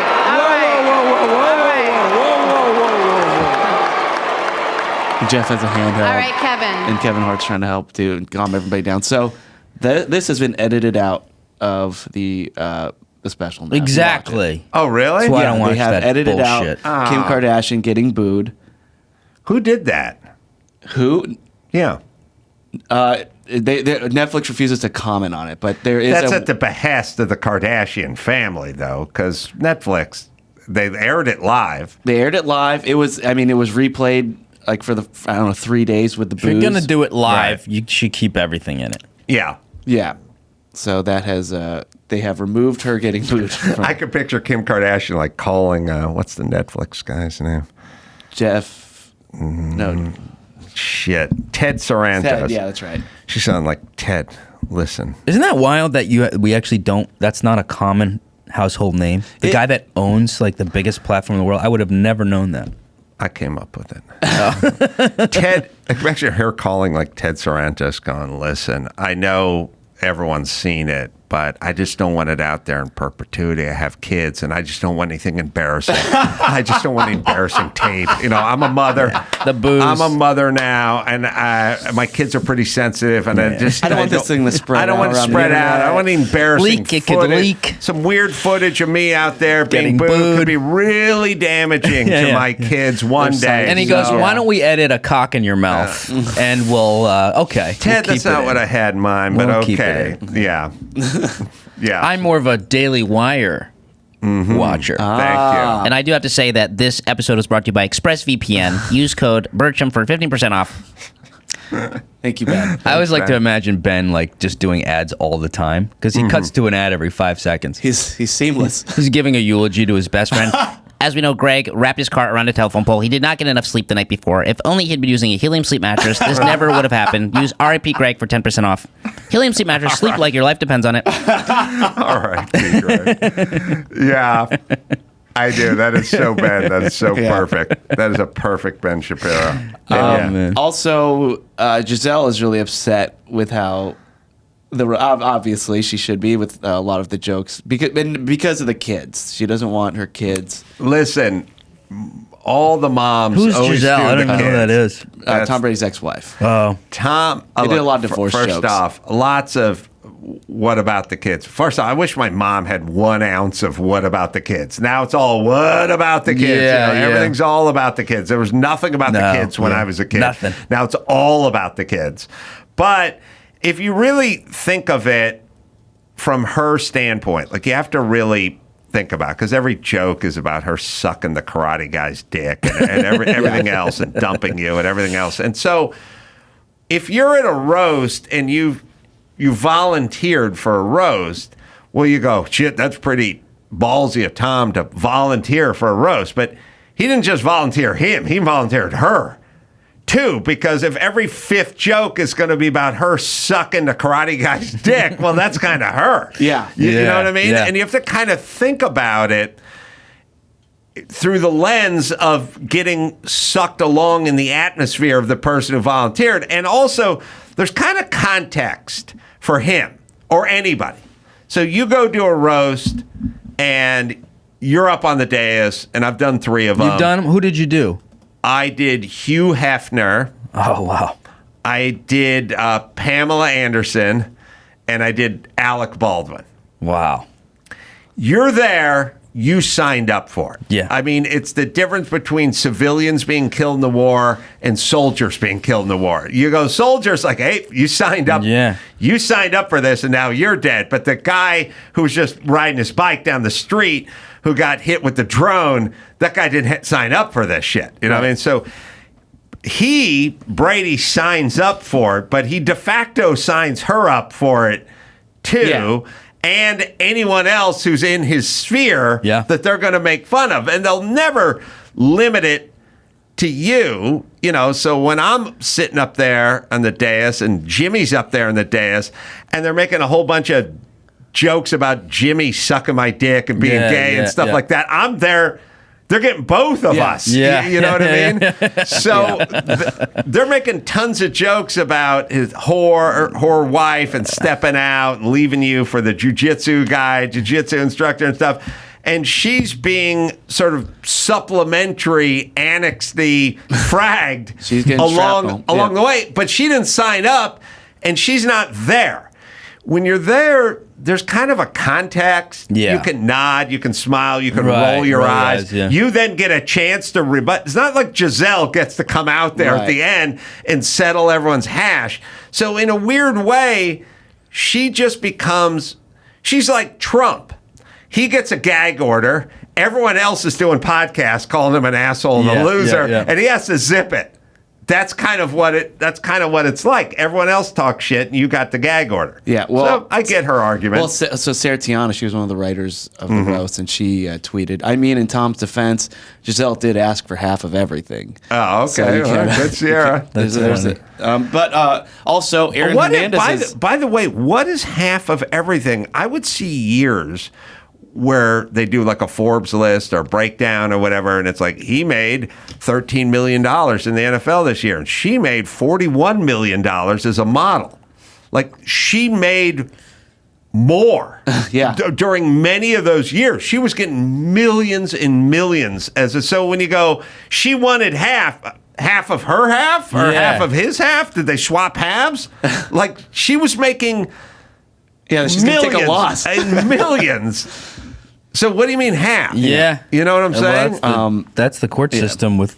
Yeah. Aaron Hernandez's ex-wife also worried about the kids for all the Aaron Hernandez Well, jokes. yeah, I get it. Why There's a was few Kim of the- Kardashian there? She She's was just a hanging big out with Tom celebrity? Brady for a while. Okay. There was like rumors that they were dating, but it never really surfaced anything. I think that was It's just a stunt casting. Yeah. That's why I have no respect for that. Have funny people on. I think you know? like it. How many- I know you don't. You refuse to watch, but I think you like. It felt. I don't know. It felt like a turning point. yeah. Yeah. They really Yeah, a went lot for of people were going, you know what's the end of political Sure. correctness. Well, now, where were they the last 8 years Right. when they could I have been agree. having really funny comics on who had to put their special on YouTube like there's a fucking open micer? Yeah, I don't know that it's necessarily a turning point for Netflix, although it's helping. Yeah. But it's a turning point They gave Shane Gillis a show. for society. They did, Netflix did? Yeah, he's got a show out. Oh, Yeah. good. A stand-up show? No, it's a sitcom. Oh, really? Yeah. It's called Tires. Wow. Yeah. Did not know that. Just came Good out. for him. Oh, we Yeah. got to check that out. Yeah. Premiere But was of also- course, well, you he's don't know huge. last night. Of course, now they go, Well, come on, Joe, we've been watching you for always years. do that. They're always. But what I'm huge saying is, hypocrites. like, it felt like a turning point in the sense that it was universally acclaimed. Like, everybody loved it. There was no, like, oh, they went too far. They really, like... Yes. Yeah, so I think, I don't know. Hopefully... Well, hopefully people this are is- exhausted, I think. We I are. think everyone got Everybody is. exhausted from the protesting and all that shit, and now Yes. those people are asleep. Well, we hit a saturation point where it's like, I can't be talked into one more fucking bullshit thing or to be angry about another white person or something or microaggression or it's just too What much. would it take to actually get, Adam, to get you to go, okay, yeah, I'm on board now? It'd be incredible to see what it would take. Netflix would have to pay me. And then It would I have to be a go, tremendous I'm on amount of board. money. Yeah, but, also, what'd you think of Kevin Hart? He's not that good. I liked him As a as a host. He hosted it? He hosted, yeah. Couldn't see Listen, him. it was a little- I'm taller than Kevin Hart, which I'm a Yeah. very. He was in my at the Comedy Cellar. He came and watched the show, and I'm going, well, there's Kevin Hart. So I just did short jokes, and I couldn't believe I'm taller than him. That was such an you could ego do short stroke. jokes. Kevin Hart prepared to a degree, but not enough. really. And Wasn't- if you watch his opener, it was okay. But it wasn't great. And he I was just impressed. kept sort of saying "fuck Tom Brady" because he was out of It was, it was a stuff. filler. Yeah, because here's the whole. Let me just. I almost said they should have hired a comedian, but I just think of him as a movie star now. Yes, let me explain how this works. If you're Nikki Glazer or Jeff Ross, this is your Super Bowl. This is your thing, and for many comedians who are up there, this is a thing, and it's a little make or break.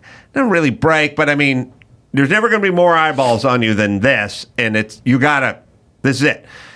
Kevin Hart, it's a distant fifth in terms of shit Doesn't need he's it. got to do, right? Yeah. And all the roast is pure preparation. If you walk up there and you think you're going to wing it, you ain't. Yeah. And I've seen guys try it before. I saw Tommy Davidson try to wing Hugh Hefner's roast. They cut him completely out of the roast. No. They didn't shrink his set from 8 minutes to 2.5. He wasn't in it. They just went, "Oh, Damn. gone." Like, that's how it works. The people who make a living out of it, who go, or Nikki Glazer gets the jokes, goes and tries them around town, works it, massages it, works it, tweaks it. Kevin Hart's got so much going on, he'd be a fool to go, I'm going to take 2 months off and focus on this roast. You know what I mean? He was designing a new protein drink. He's got that some morning. jokes, and he's got some guys rewriting the jokes, and he goes, just put it in the prompter. You know what I mean? And so when you see the finished product, that's exactly what it looks like. He looks like a kid who's given an oral report, who skimmed the book, had a buddy read him part of the book and tell him what was in there and kind of help him out, make a couple of beats. And he thinks he can get by because he goes, everyone in a roast, you go, I can get by because I'm funny, because I'm good, like I'm quick.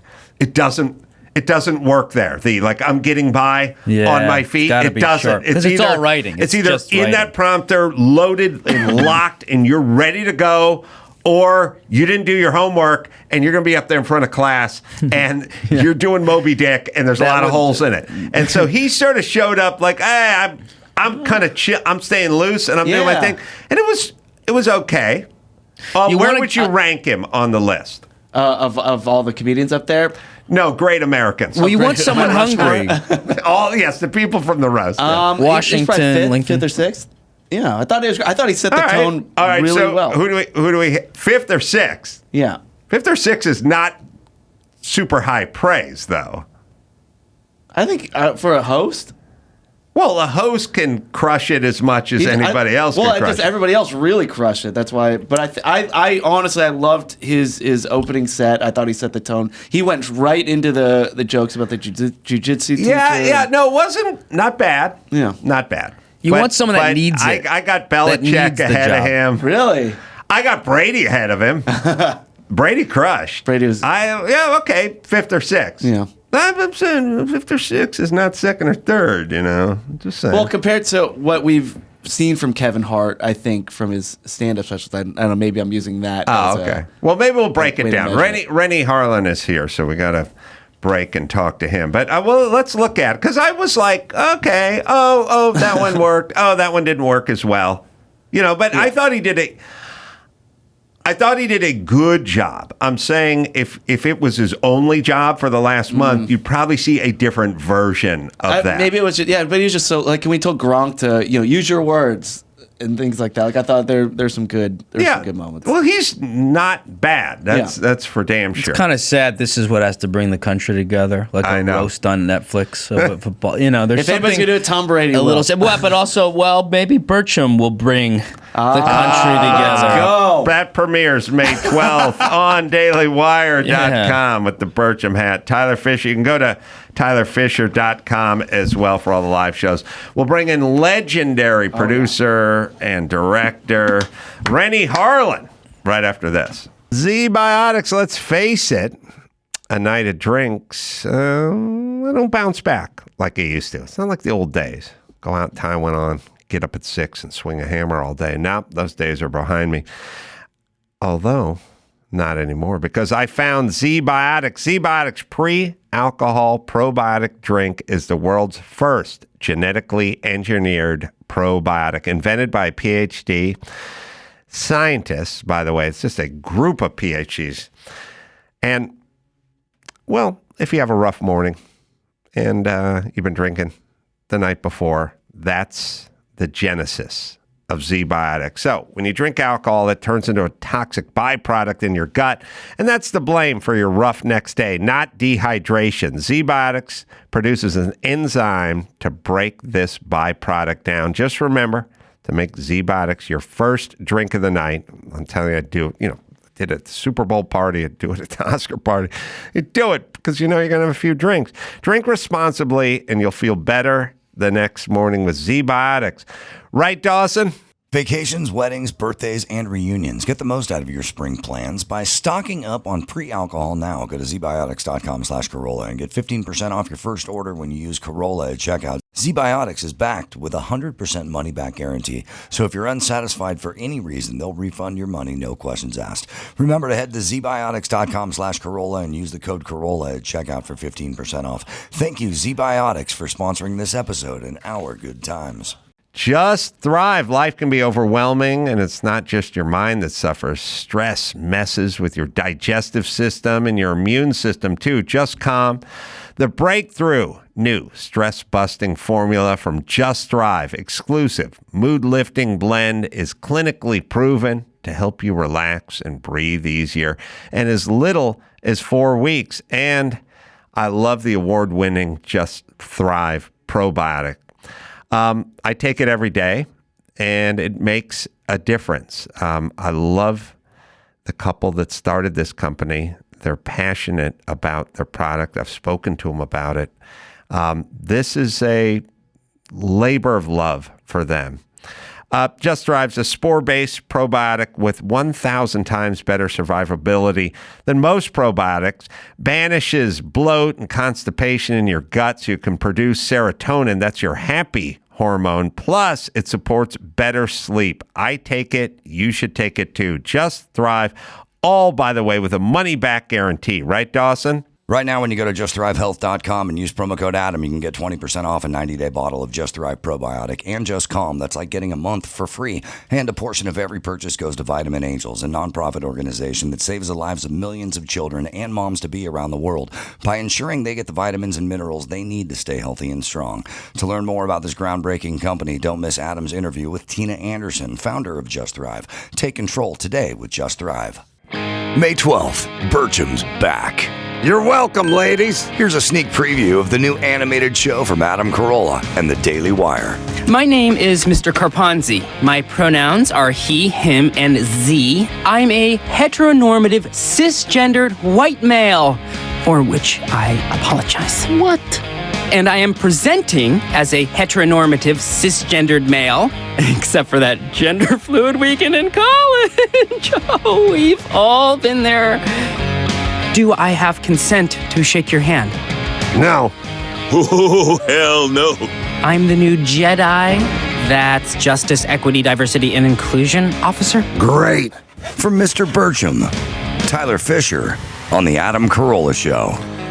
Renny Harlin is in. Renny is, well, I'm a big fan of Renny because one of my favorite films is Cliffhanger. Wow, that's nice to hear. Thank you. Oh, kind of, I don't want to call it underrated, but maybe a little underrated. Like the best, just a great action film and shot magnificently. Amazing. I think it's a part of pop culture. It is, but I think it doesn't somehow get the love that some might get. And it should get more. Yeah, well, thank you. What's special about that movie for me is that those were the days before the digital revolution. So you actually had to go to a mountaintop to shoot a scene that takes place on a mountaintop. And that just wouldn't happen today. And that's why it was a super special experience. And Lithgow as the heavy was perfect because we sort of knew Lithgow from not being that role before that. Yes. Do you want to know who my first choice was and who almost played the bad guy? Who? David Bowie. Wow. Yep. I went to meet him in New York and talked about it a lot, but then he had a tour and in the end he couldn't do it schedule-wise, but it was really close.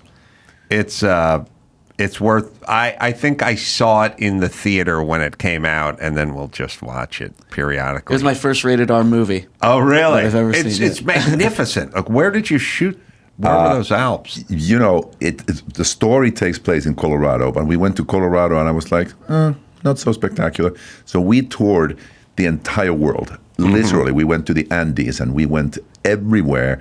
And we decided that the Italian Alps were the most spectacular. And then we spent 6 months in the Italian Alps shooting it there in unbelievable places, usually at 10,000, 12,000 foot peaks.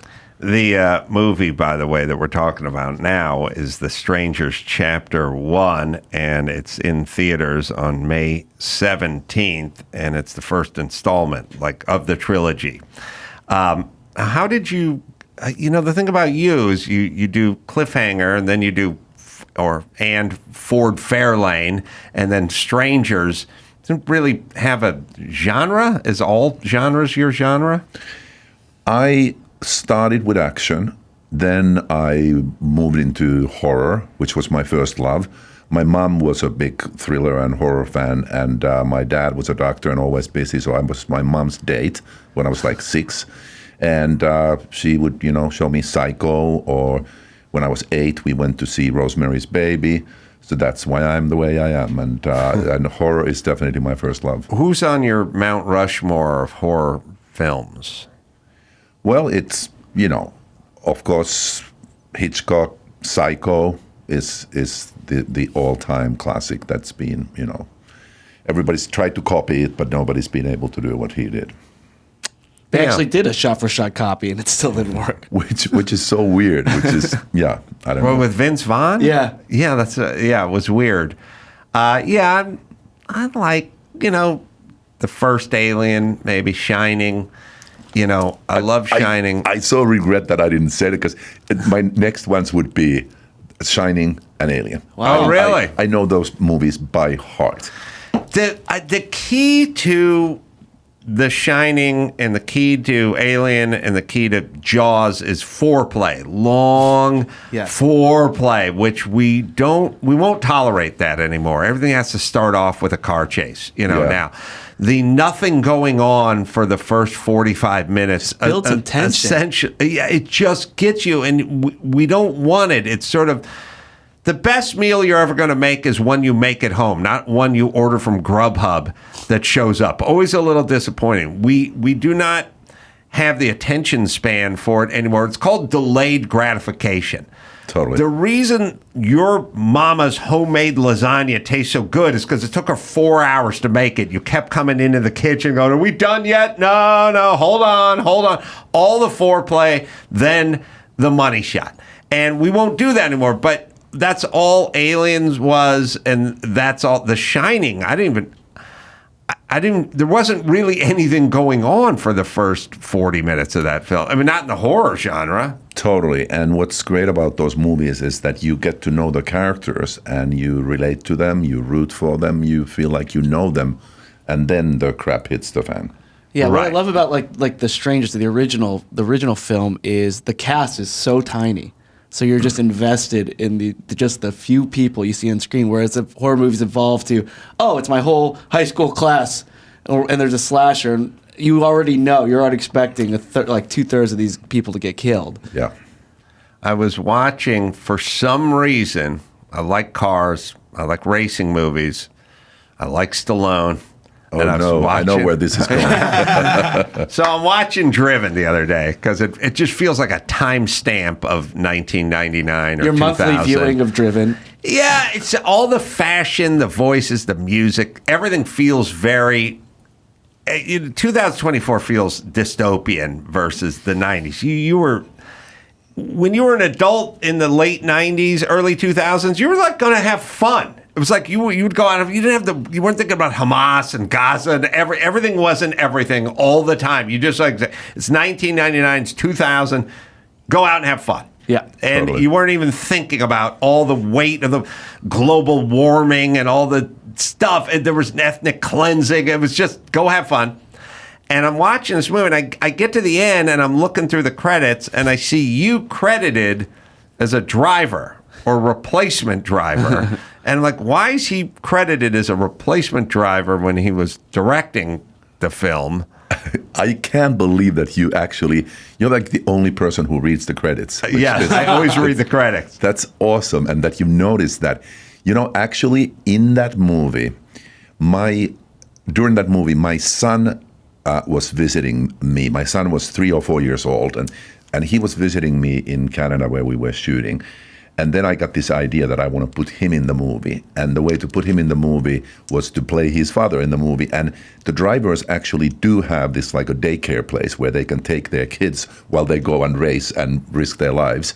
So there's one little scene in the montage of the race preparation where we see several drivers take their kids to this daycare place. Right. And it's me and Lucas walking there. And that's why I'm credited. And use, I don't know, Tony Kanaan. I think there were some actual drivers. There's a lot of actual drivers in the movie. Yeah. So I was talking to Stallone about Driven, and he was angry. He said, I'm not surprised. What did he say? What did he call me? He told me not to say anything. What, did he call me douchebag?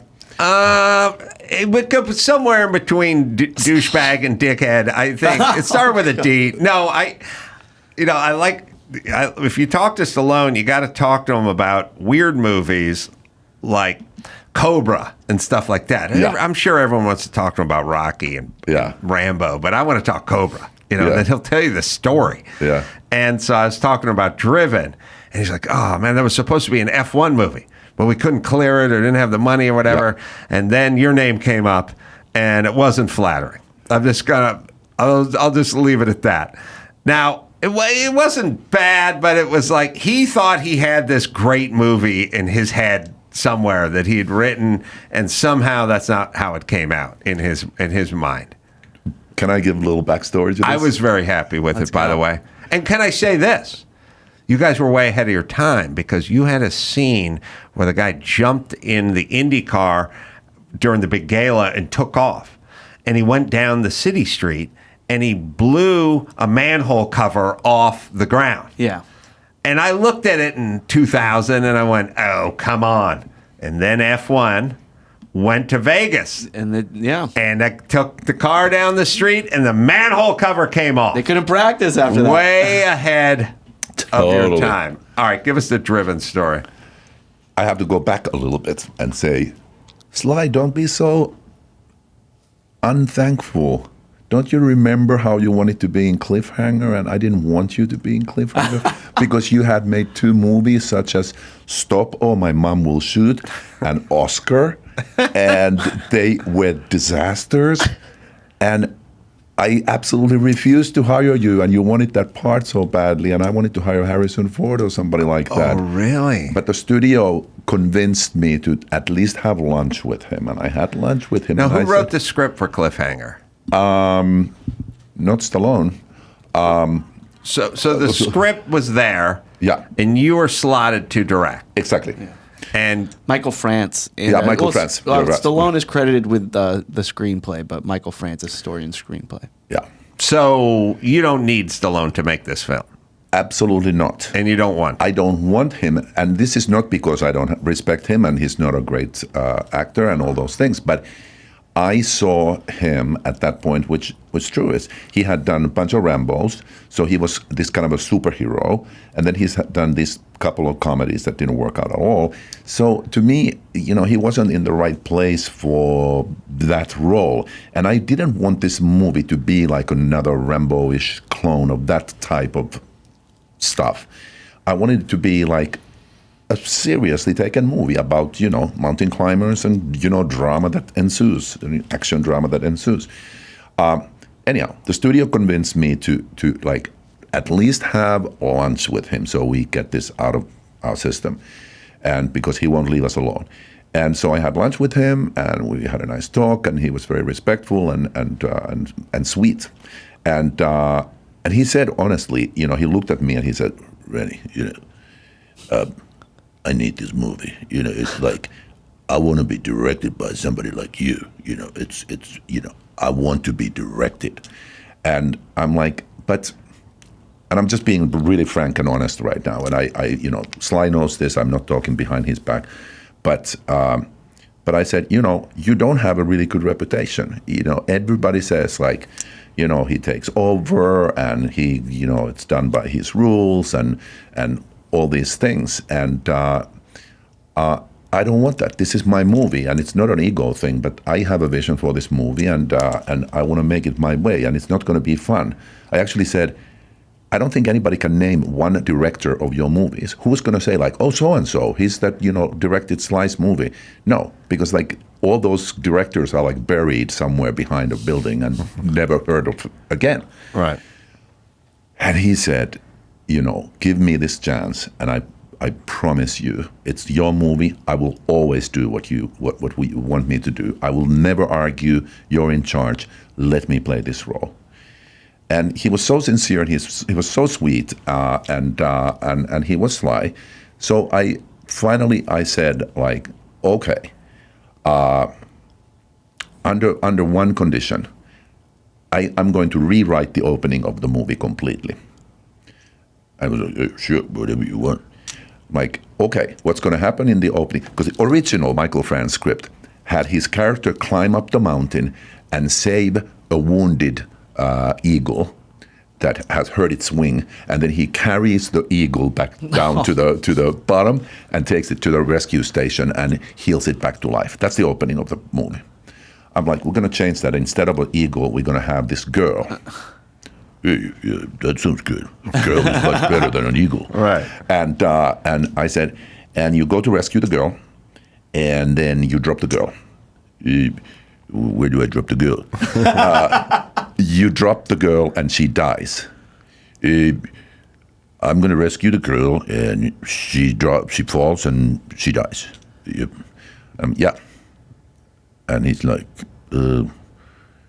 okay. And I just look at him. And he's like, well, if that's what you want, like I said, it's your decision. I said, well, that's what I want. If we're going to do that, we have a deal. And he put his hand across the table and he said, you got a deal. Then I personally rewrote that scene to what it is now in the movie. And that was my way of bringing Stallone back to earth from the Rambo universe. Yeah. That he can fail. Right in the first scene of the movie, we show the audience, he can fail, and he starts from the bottom. Like you talked about, giving the audience time to get into the characters in the story. Of course, we start with a bang with the rescue, but at the same time, we're setting up this character so that then it's a real movie. And so we did it. And I wanted to cast a real actor to play the girl. Her name was Michelle Joyner when she walked in. Everybody said, like, yeah, why don't you just have a great actor and then have a stunt woman? But I said, no, I need to see that person slip from Sly's hands and fall for real. I'm only going to cast an actor who agrees to do the whole thing themselves. It's safe, but it's super scary. We are at 8,000 feet, and you've got to free fall at least, 500 feet. Anyhow. How did you manage that? to get it to find Well, something like that? it's an amazing scene where you see her face and she's hanging off of one hand and the glove is slipping off and you see the terror in her face. And this is 91, 92? It came out 93, but yeah, we made it 92. Yeah, so you're making 92. Before a lot of, CGI stuff and that, No that kind of CGI. stuff. No CGI. None of that. It's amazingly shot, but how do you do that where somebody is going to free fall for that length? It's called a descender rig. It's a a wire. descender rig. Yeah, where, okay. You free fall, but then it starts slowing down at one point. It's not a bungee cord. It's just a wire. Just a thin wire that you don't really see. And we did it for real at 8,000 feet. And I didn't do the fall, but I went on the wire myself before any of the actors went there and convinced them that if I can do it, that they can do it. Sly was so scared of heights, but he did it. And it really became the stamp of that movie, and still, no matter what anybody says, it's a scene that everybody brings up to me always. They say like that. When I saw that scene, I was just like, oh my God, what is going on? It's the most iconic scene of the movie. I mean, so thank you. So make a long story short is I want to say that the movie was a huge success, and it brought. Everybody forgot about Oscar and Stop or My Mom Will Shoot and all that stuff. And Sly was back at the top of the list of action stars. So you're welcome, Sly. And by the way, he lived up to his word. Never, ever did he question anything I wanted him to do. And we had a great relationship. We became great friends. We used to hang out together. I would go to his house for Thanksgiving and hang out with his mom and his wife and his brother and his daughters and all this stuff, and I loved him. Then we decided to do Driven, and yes, of course, we both wanted it to be a Formula One movie. Turned out it was impossible. We couldn't get the rights and all that stuff, and then decided to make it anyhow. And here's why things went south. We shot the movie, and the studio very clearly wanted a movie where the center of the story is a young rookie driver who is being mentored by Sly's character, who's at this point is like, I don't know, he was maybe 50 or something like that. You can't be a superstar driver, but you can still drive, theoretically. But the whole point was that he's the mentor. However, in the course of the making of the movie and editing and shooting and editing and all that, I think Sly's appetite grew, and he had a hard time seeing this young kid be the center of attention. Was Carrie Elwes? No. Who was that? No. Skip Pardue. Kip Pardue. Pardue. Who looks like Carrie Elwes, right? He does. So anyhow. That's right, so, Kip Pardue. So Sly was then very unhappy with when he looked at the movie and realized that he's kind of the supporting star of the movie, though he knew it. And then the studio insisted that this is the version of the movie. But because nobody dares to say no to Sly, they just told me to tell him. And so I had to be the bad guy with the bad news and say, this is the movie they want. I can't do anything about it. But he decided to blame me for it. And as a result, he never spoke to me again, which is really unfortunate, because he's a super talented guy, super intelligent guy, and just a cultural phenomenon. And it's a pity that happened, because it wasn't anything personal, and the reason that he decided to blame me for it just felt unnecessary. Well, he's almost forgotten about it until I brought it up in Maria Menounos' backyard. And then it seemed to all come rushing back to him. But it is interesting how you hear about how ambitious and competitive these guys are. Like when Schwarzenegger sits down with Stallone and they talk about their rivalry. Or you hear about a guy like Stallone years into his career. I mean, you take Cliffhanger, we're going a full 15 years after the first Rocky. He's done a whole bunch of stuff, and he is campaigning for this role. You know what I mean? And you're like, where does that crazy competitive energy come from even when you're well into an established career, and it's like that's who they are. Yes, definitely. And I remember I lived in the center of that world. I was in the, Jim Cameron was making movies with Arnold. My offices were in the same building with Arnold. Our doors were right opposite to each other. We smoked cigars together. We hung out in that same circle with certain group of directors and stars. And that rivalry, Arnold makes a comedy. Now Sly has to make a comedy, and it literally has to follow in each other's footsteps, and it was bloody war in those days. Of course, now they say they patched it all up and they are all pals and everything, but I'm sure they are still kind of jealous of each other. You moved to China at some point? Of course, doesn't everybody do that? Yeah. Sure. For how long? Well, I went to China 8-9 years ago because I was making a movie with Jackie Chan. We had tried twice before, and it didn't work out. And then Jackie sent me this script for a movie called Skip Trace, and I flew to meet him in Hong Kong. And we decided, okay, now third time is the charm, and we're going to do this movie together. And I made it. We shot it in China. It was an American movie, but happens in China. And I just fell in love with the country and the people and the food and the culture and the architecture. It was just so exotic and so exciting and so fun. And they kind of fell in love with me because this was when the wave of the surf was really at this highest point of Hollywood and China culturally embracing each other. Every Hollywood studio was buying something in China, and all Chinese studios were buying all the American studios, and there was just money flying in the air.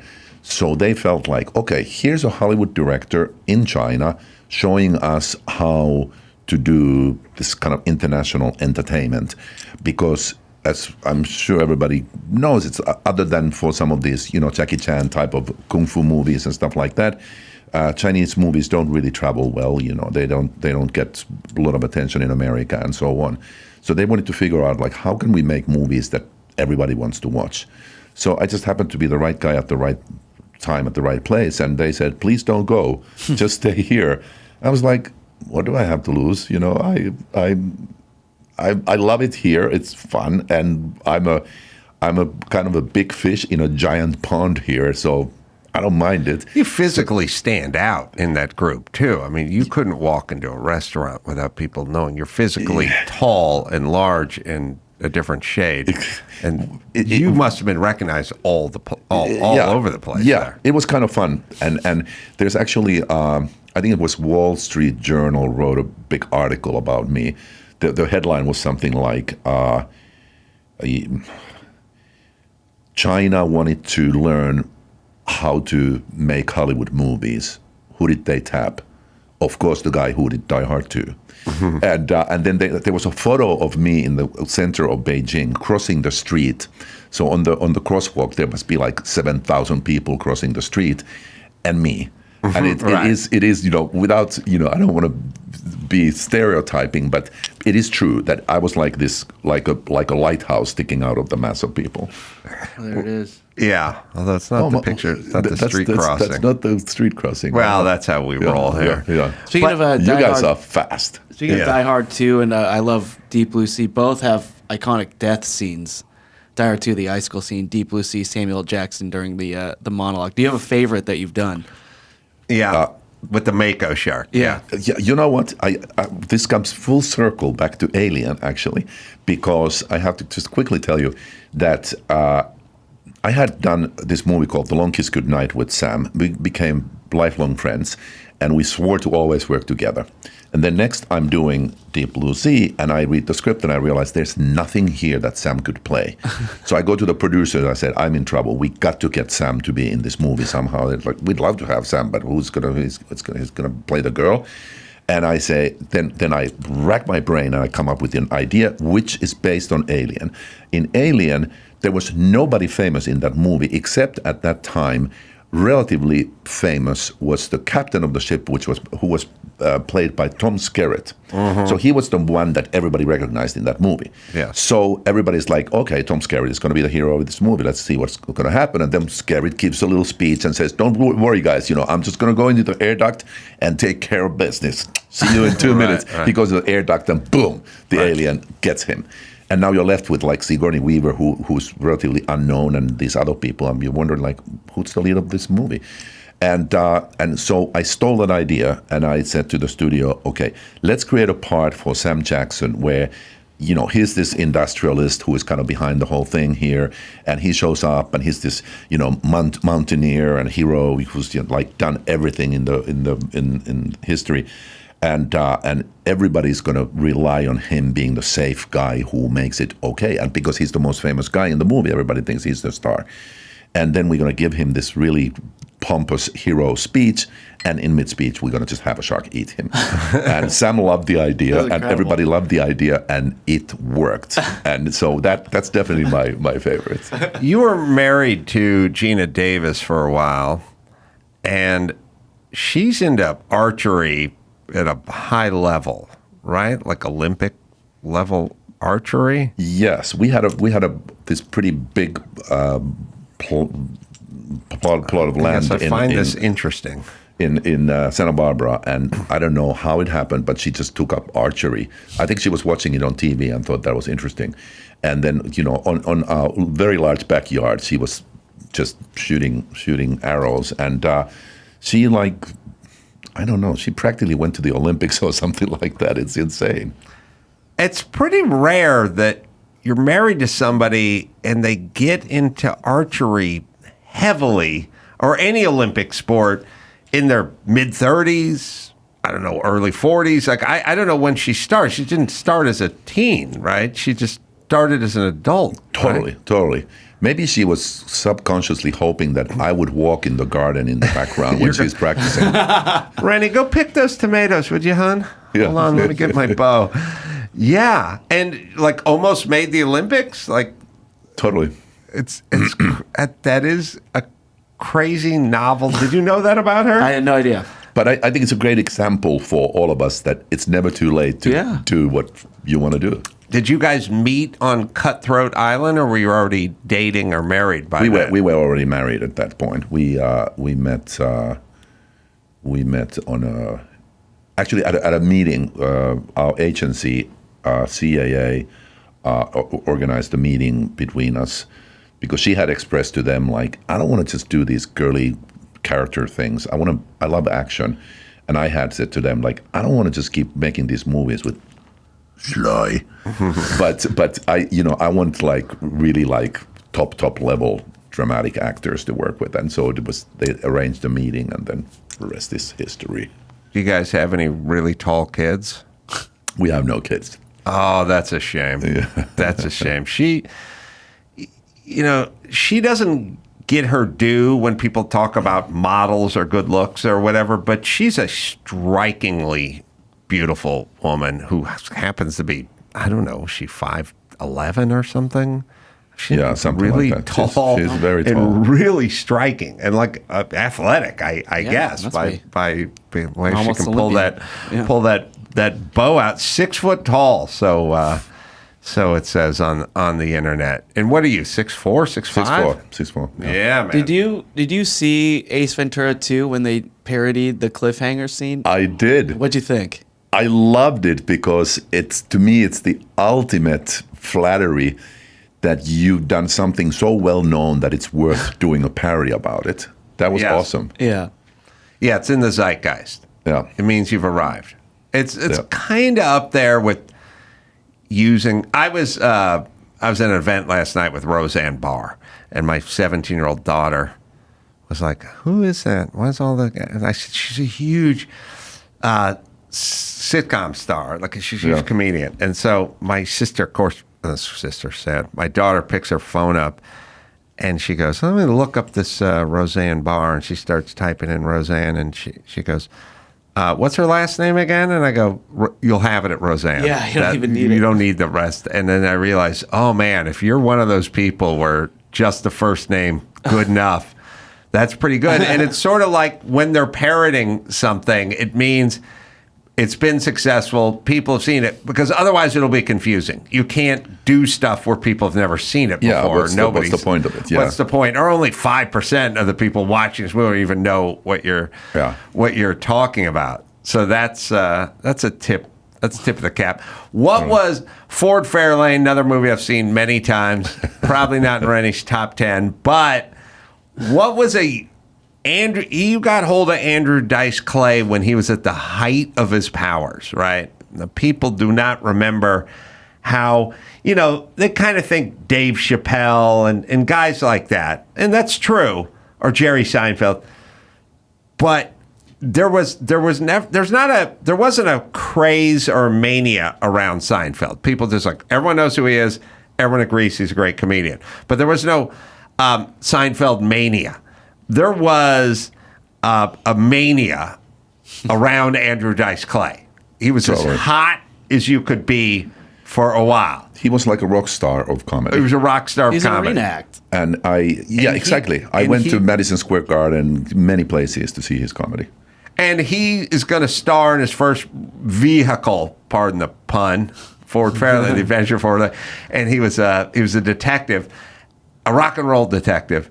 And what was it like working with him at the height of his powers? Was he insufferable? No, it was the funnest summer of my life. Oh, really?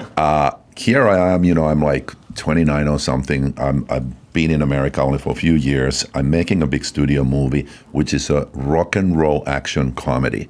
How did I get it? Slated for that? Well, for the obvious reason. Here's a lesson on how crazy Hollywood is. I had done previously. I had done Nightmare on Elm Street 4, which was very successful, and as a result, I was hired to do Alien 3 at 20th Century Fox, and I worked on it for a year, and I wanted to do the best Alien movie ever, and but then realized it wasn't possible because the studio didn't agree at all with my concept, and I didn't agree with theirs. So I actually asked to be let go of my contract, which was ballsy for a 29-year-old guy from Finland with no future plans, no other movie, no nothing. Wow. But I said, when you're young and you're passionate and you just, you want to listen to your heart and you think like destiny will carry me wherever I need to go. So I just have to be honest. And I quit in a friendly way, but I did. And they were pissed. And I thought, I'll never work at Fox again, and I'll probably never work in Hollywood again, and I'm crazy. But I can't do it. I can't stand next to Ridley Scott and Jim Cameron and look like an idiot. So, next day, I go, gather my stuff, drive home, and next day my phone rings, and it's a producer from Fox who says, we have another movie for you. Would you be interested in doing a rock and roll action comedy? And I've now spent a year in this dark and slimy alien world, and I'm like, sign me up, let's do it. And then I meet Andrew Dice Clay, and he's hysterical. And so the summer was all about, hanging out in Malibu, shooting scenes on the beach, in nightclubs, even on a cemetery, and it was just about like that sort of crazy rock and roll culture and young people, beautiful people having fun and being idiotic. Andrew Dice Clay was the funniest person I've ever met, and it was just constant. His best friend, kind of a hanger-on, who was always with him, his name was Bathtub Johnny. Hot Tubs Johnny. Hot Tub Johnny. And so they were always together, and they were just riffing off of each other and making up stuff. So a lot of the Dan Waters wrote a great script, but a lot of the dialogue is from them, of just improvising stuff on a. There's even a line, by the way, you mentioned Roseanne Barr, but I won't mention what that line is. But there's a line about her in the movie. Yeah, maybe not being attractive. Something stupid like that. But that summer was like a riot. It was just too much fun, and obviously for those in the know, it's clear that the movie wasn't successful, and to briefly comment on that, what happened was really, here's Andrew Dice Clay, who is like you said, he was at the peak of his success as a comedian, and then he just got canceled, literally like 4 weeks before the movie was supposed to come out, he was just canceled. He was slated to host Saturday Night Live, and there was a couple of female cast members and maybe beyond that who just boycotted. I mean, could you imagine you're hosting SNL and the cast is boycotting you? I mean, that was early cancellation stuff. It is, and it's just like if you think of any of the famous big comedians, like starting with Eddie Murphy and others, they've always had in their act some. I mean, these comedians, they take stuff from life and they do some really rough things about people, and that's kind of what comedy is. And I never understood why him. If then you just don't cancel anybody who makes jokes about other people. What it is that if they build you up real fast, they like taking you down. There's kind of a toying, like a cat pawing. If you see a cat like paw with a rodent or something, the thing will stop at a certain point, and the cat will be like, well, this is no fun. And they smack them a little, and the thing starts running, and then they go, okay, now it's on again. And they kind of toy with you. The people that had the real slow build, the slow rises, a sort of a Tom Hanks arc where you start off on a sitcom and then you make your way to a buddy in a film or something. They go, all right, leave them alone. If they go, we're gonna rocket ship you to the moon, and this is going to be the fastest ride ever for about 6 months. At some point, they get bored with it, and they go, you know what? Now you're coming down, which is part of the fun. Yeah, for them. Absolutely. It's part of the fun is watch. It's fun watching you go up, and it's fun watching you come down. And it's kind of a sad testament to society. But that's the way we like it. This slow, if you think about all the slow builder guys, the guys who've just been around for a million years and just building, they never have the fast free fall from the long, hard climb. Yeah, and their career, because of that, their career can take several hits also. Right. Because they still, like Steve Martin is always Steve Martin if he occasionally makes a movie that doesn't work. But we decided we had no more use for Andrew Dice Clay after deciding he needed to be everywhere. Yeah. And we just went right after it. Yeah, but just a funny anecdote, because I have to tell you. In that time period, that's when the movie was slated to come out, right? Totally. And, I ended up making 2 movies for Fox, which was Ford Fairlane, and then right after that, immediately after that, I shot Die Hard 2, and they came out 1 week apart. Wow! So in last weekend of June 1990, I had Ford Fairlane, and it didn't. The results were not what everybody expected, and I was all down and in the dumps. And somebody said, "You have Die Hard 2 opening in 1 week. Get over it." And then I had a huge hit. So it's good to have a little insurance. But the funny thing about Ford Fairlane is that I probably get more feedback on that than any other movie. And if I haven't been able to nail down the type of people, because it would be easy to say okay, I'm in a shit-kicking bar in Texas and somebody learns that I did Ford Fairlane and they are like, hey, tequila for this guy, which has happened many, many times. But it's not just that. Sometimes I'm in New York with really intellectual type of people and they're like, I loved Ford Fairlane. So it works with various types of people for some crazy reason. Not everybody. No, but I know, and products take on their own sort of personalities and energy, and for unexplainable reasons sometimes. Totally. Will just be that thing, and anyone who's been in the public eye or created something that people consume will always be surprised by what is it that people remember or what they liked. And it's oftentimes doesn't comport with what you think it should be, because you're just going to work big to small.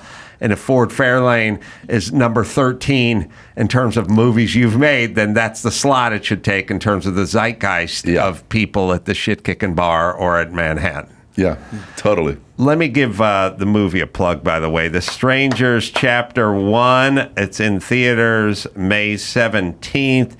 Renny, I don't know if you're in town or in China, but you got to come back, and we got to devote more time to you Absolutely. I love in your talking to you, travels. and I'm sorry if I took too much time. But No, my stupid I don't want stories. this to end. I don't want it to end either, and we're just going to have to carve out more time for you because I'm really enjoying this conversation. Thank you so much, and I hope you enjoy The Strangers. And Strangers Part 2 is coming out soon, right? As well. Yeah. Yeah. So this one will be May 17th.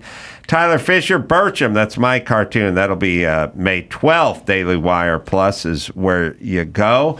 I'm going to be in Jimmy's Club in Vegas doing stand-up shows out there. That'll be May 16th. Irvine Improv with Brad Williams. That'll be May 23rd. So you can go to adamcroll.com for all the live shows. Until next time, Adam Kroll for Tyler Fischer and Renny Harlin saying mahalo.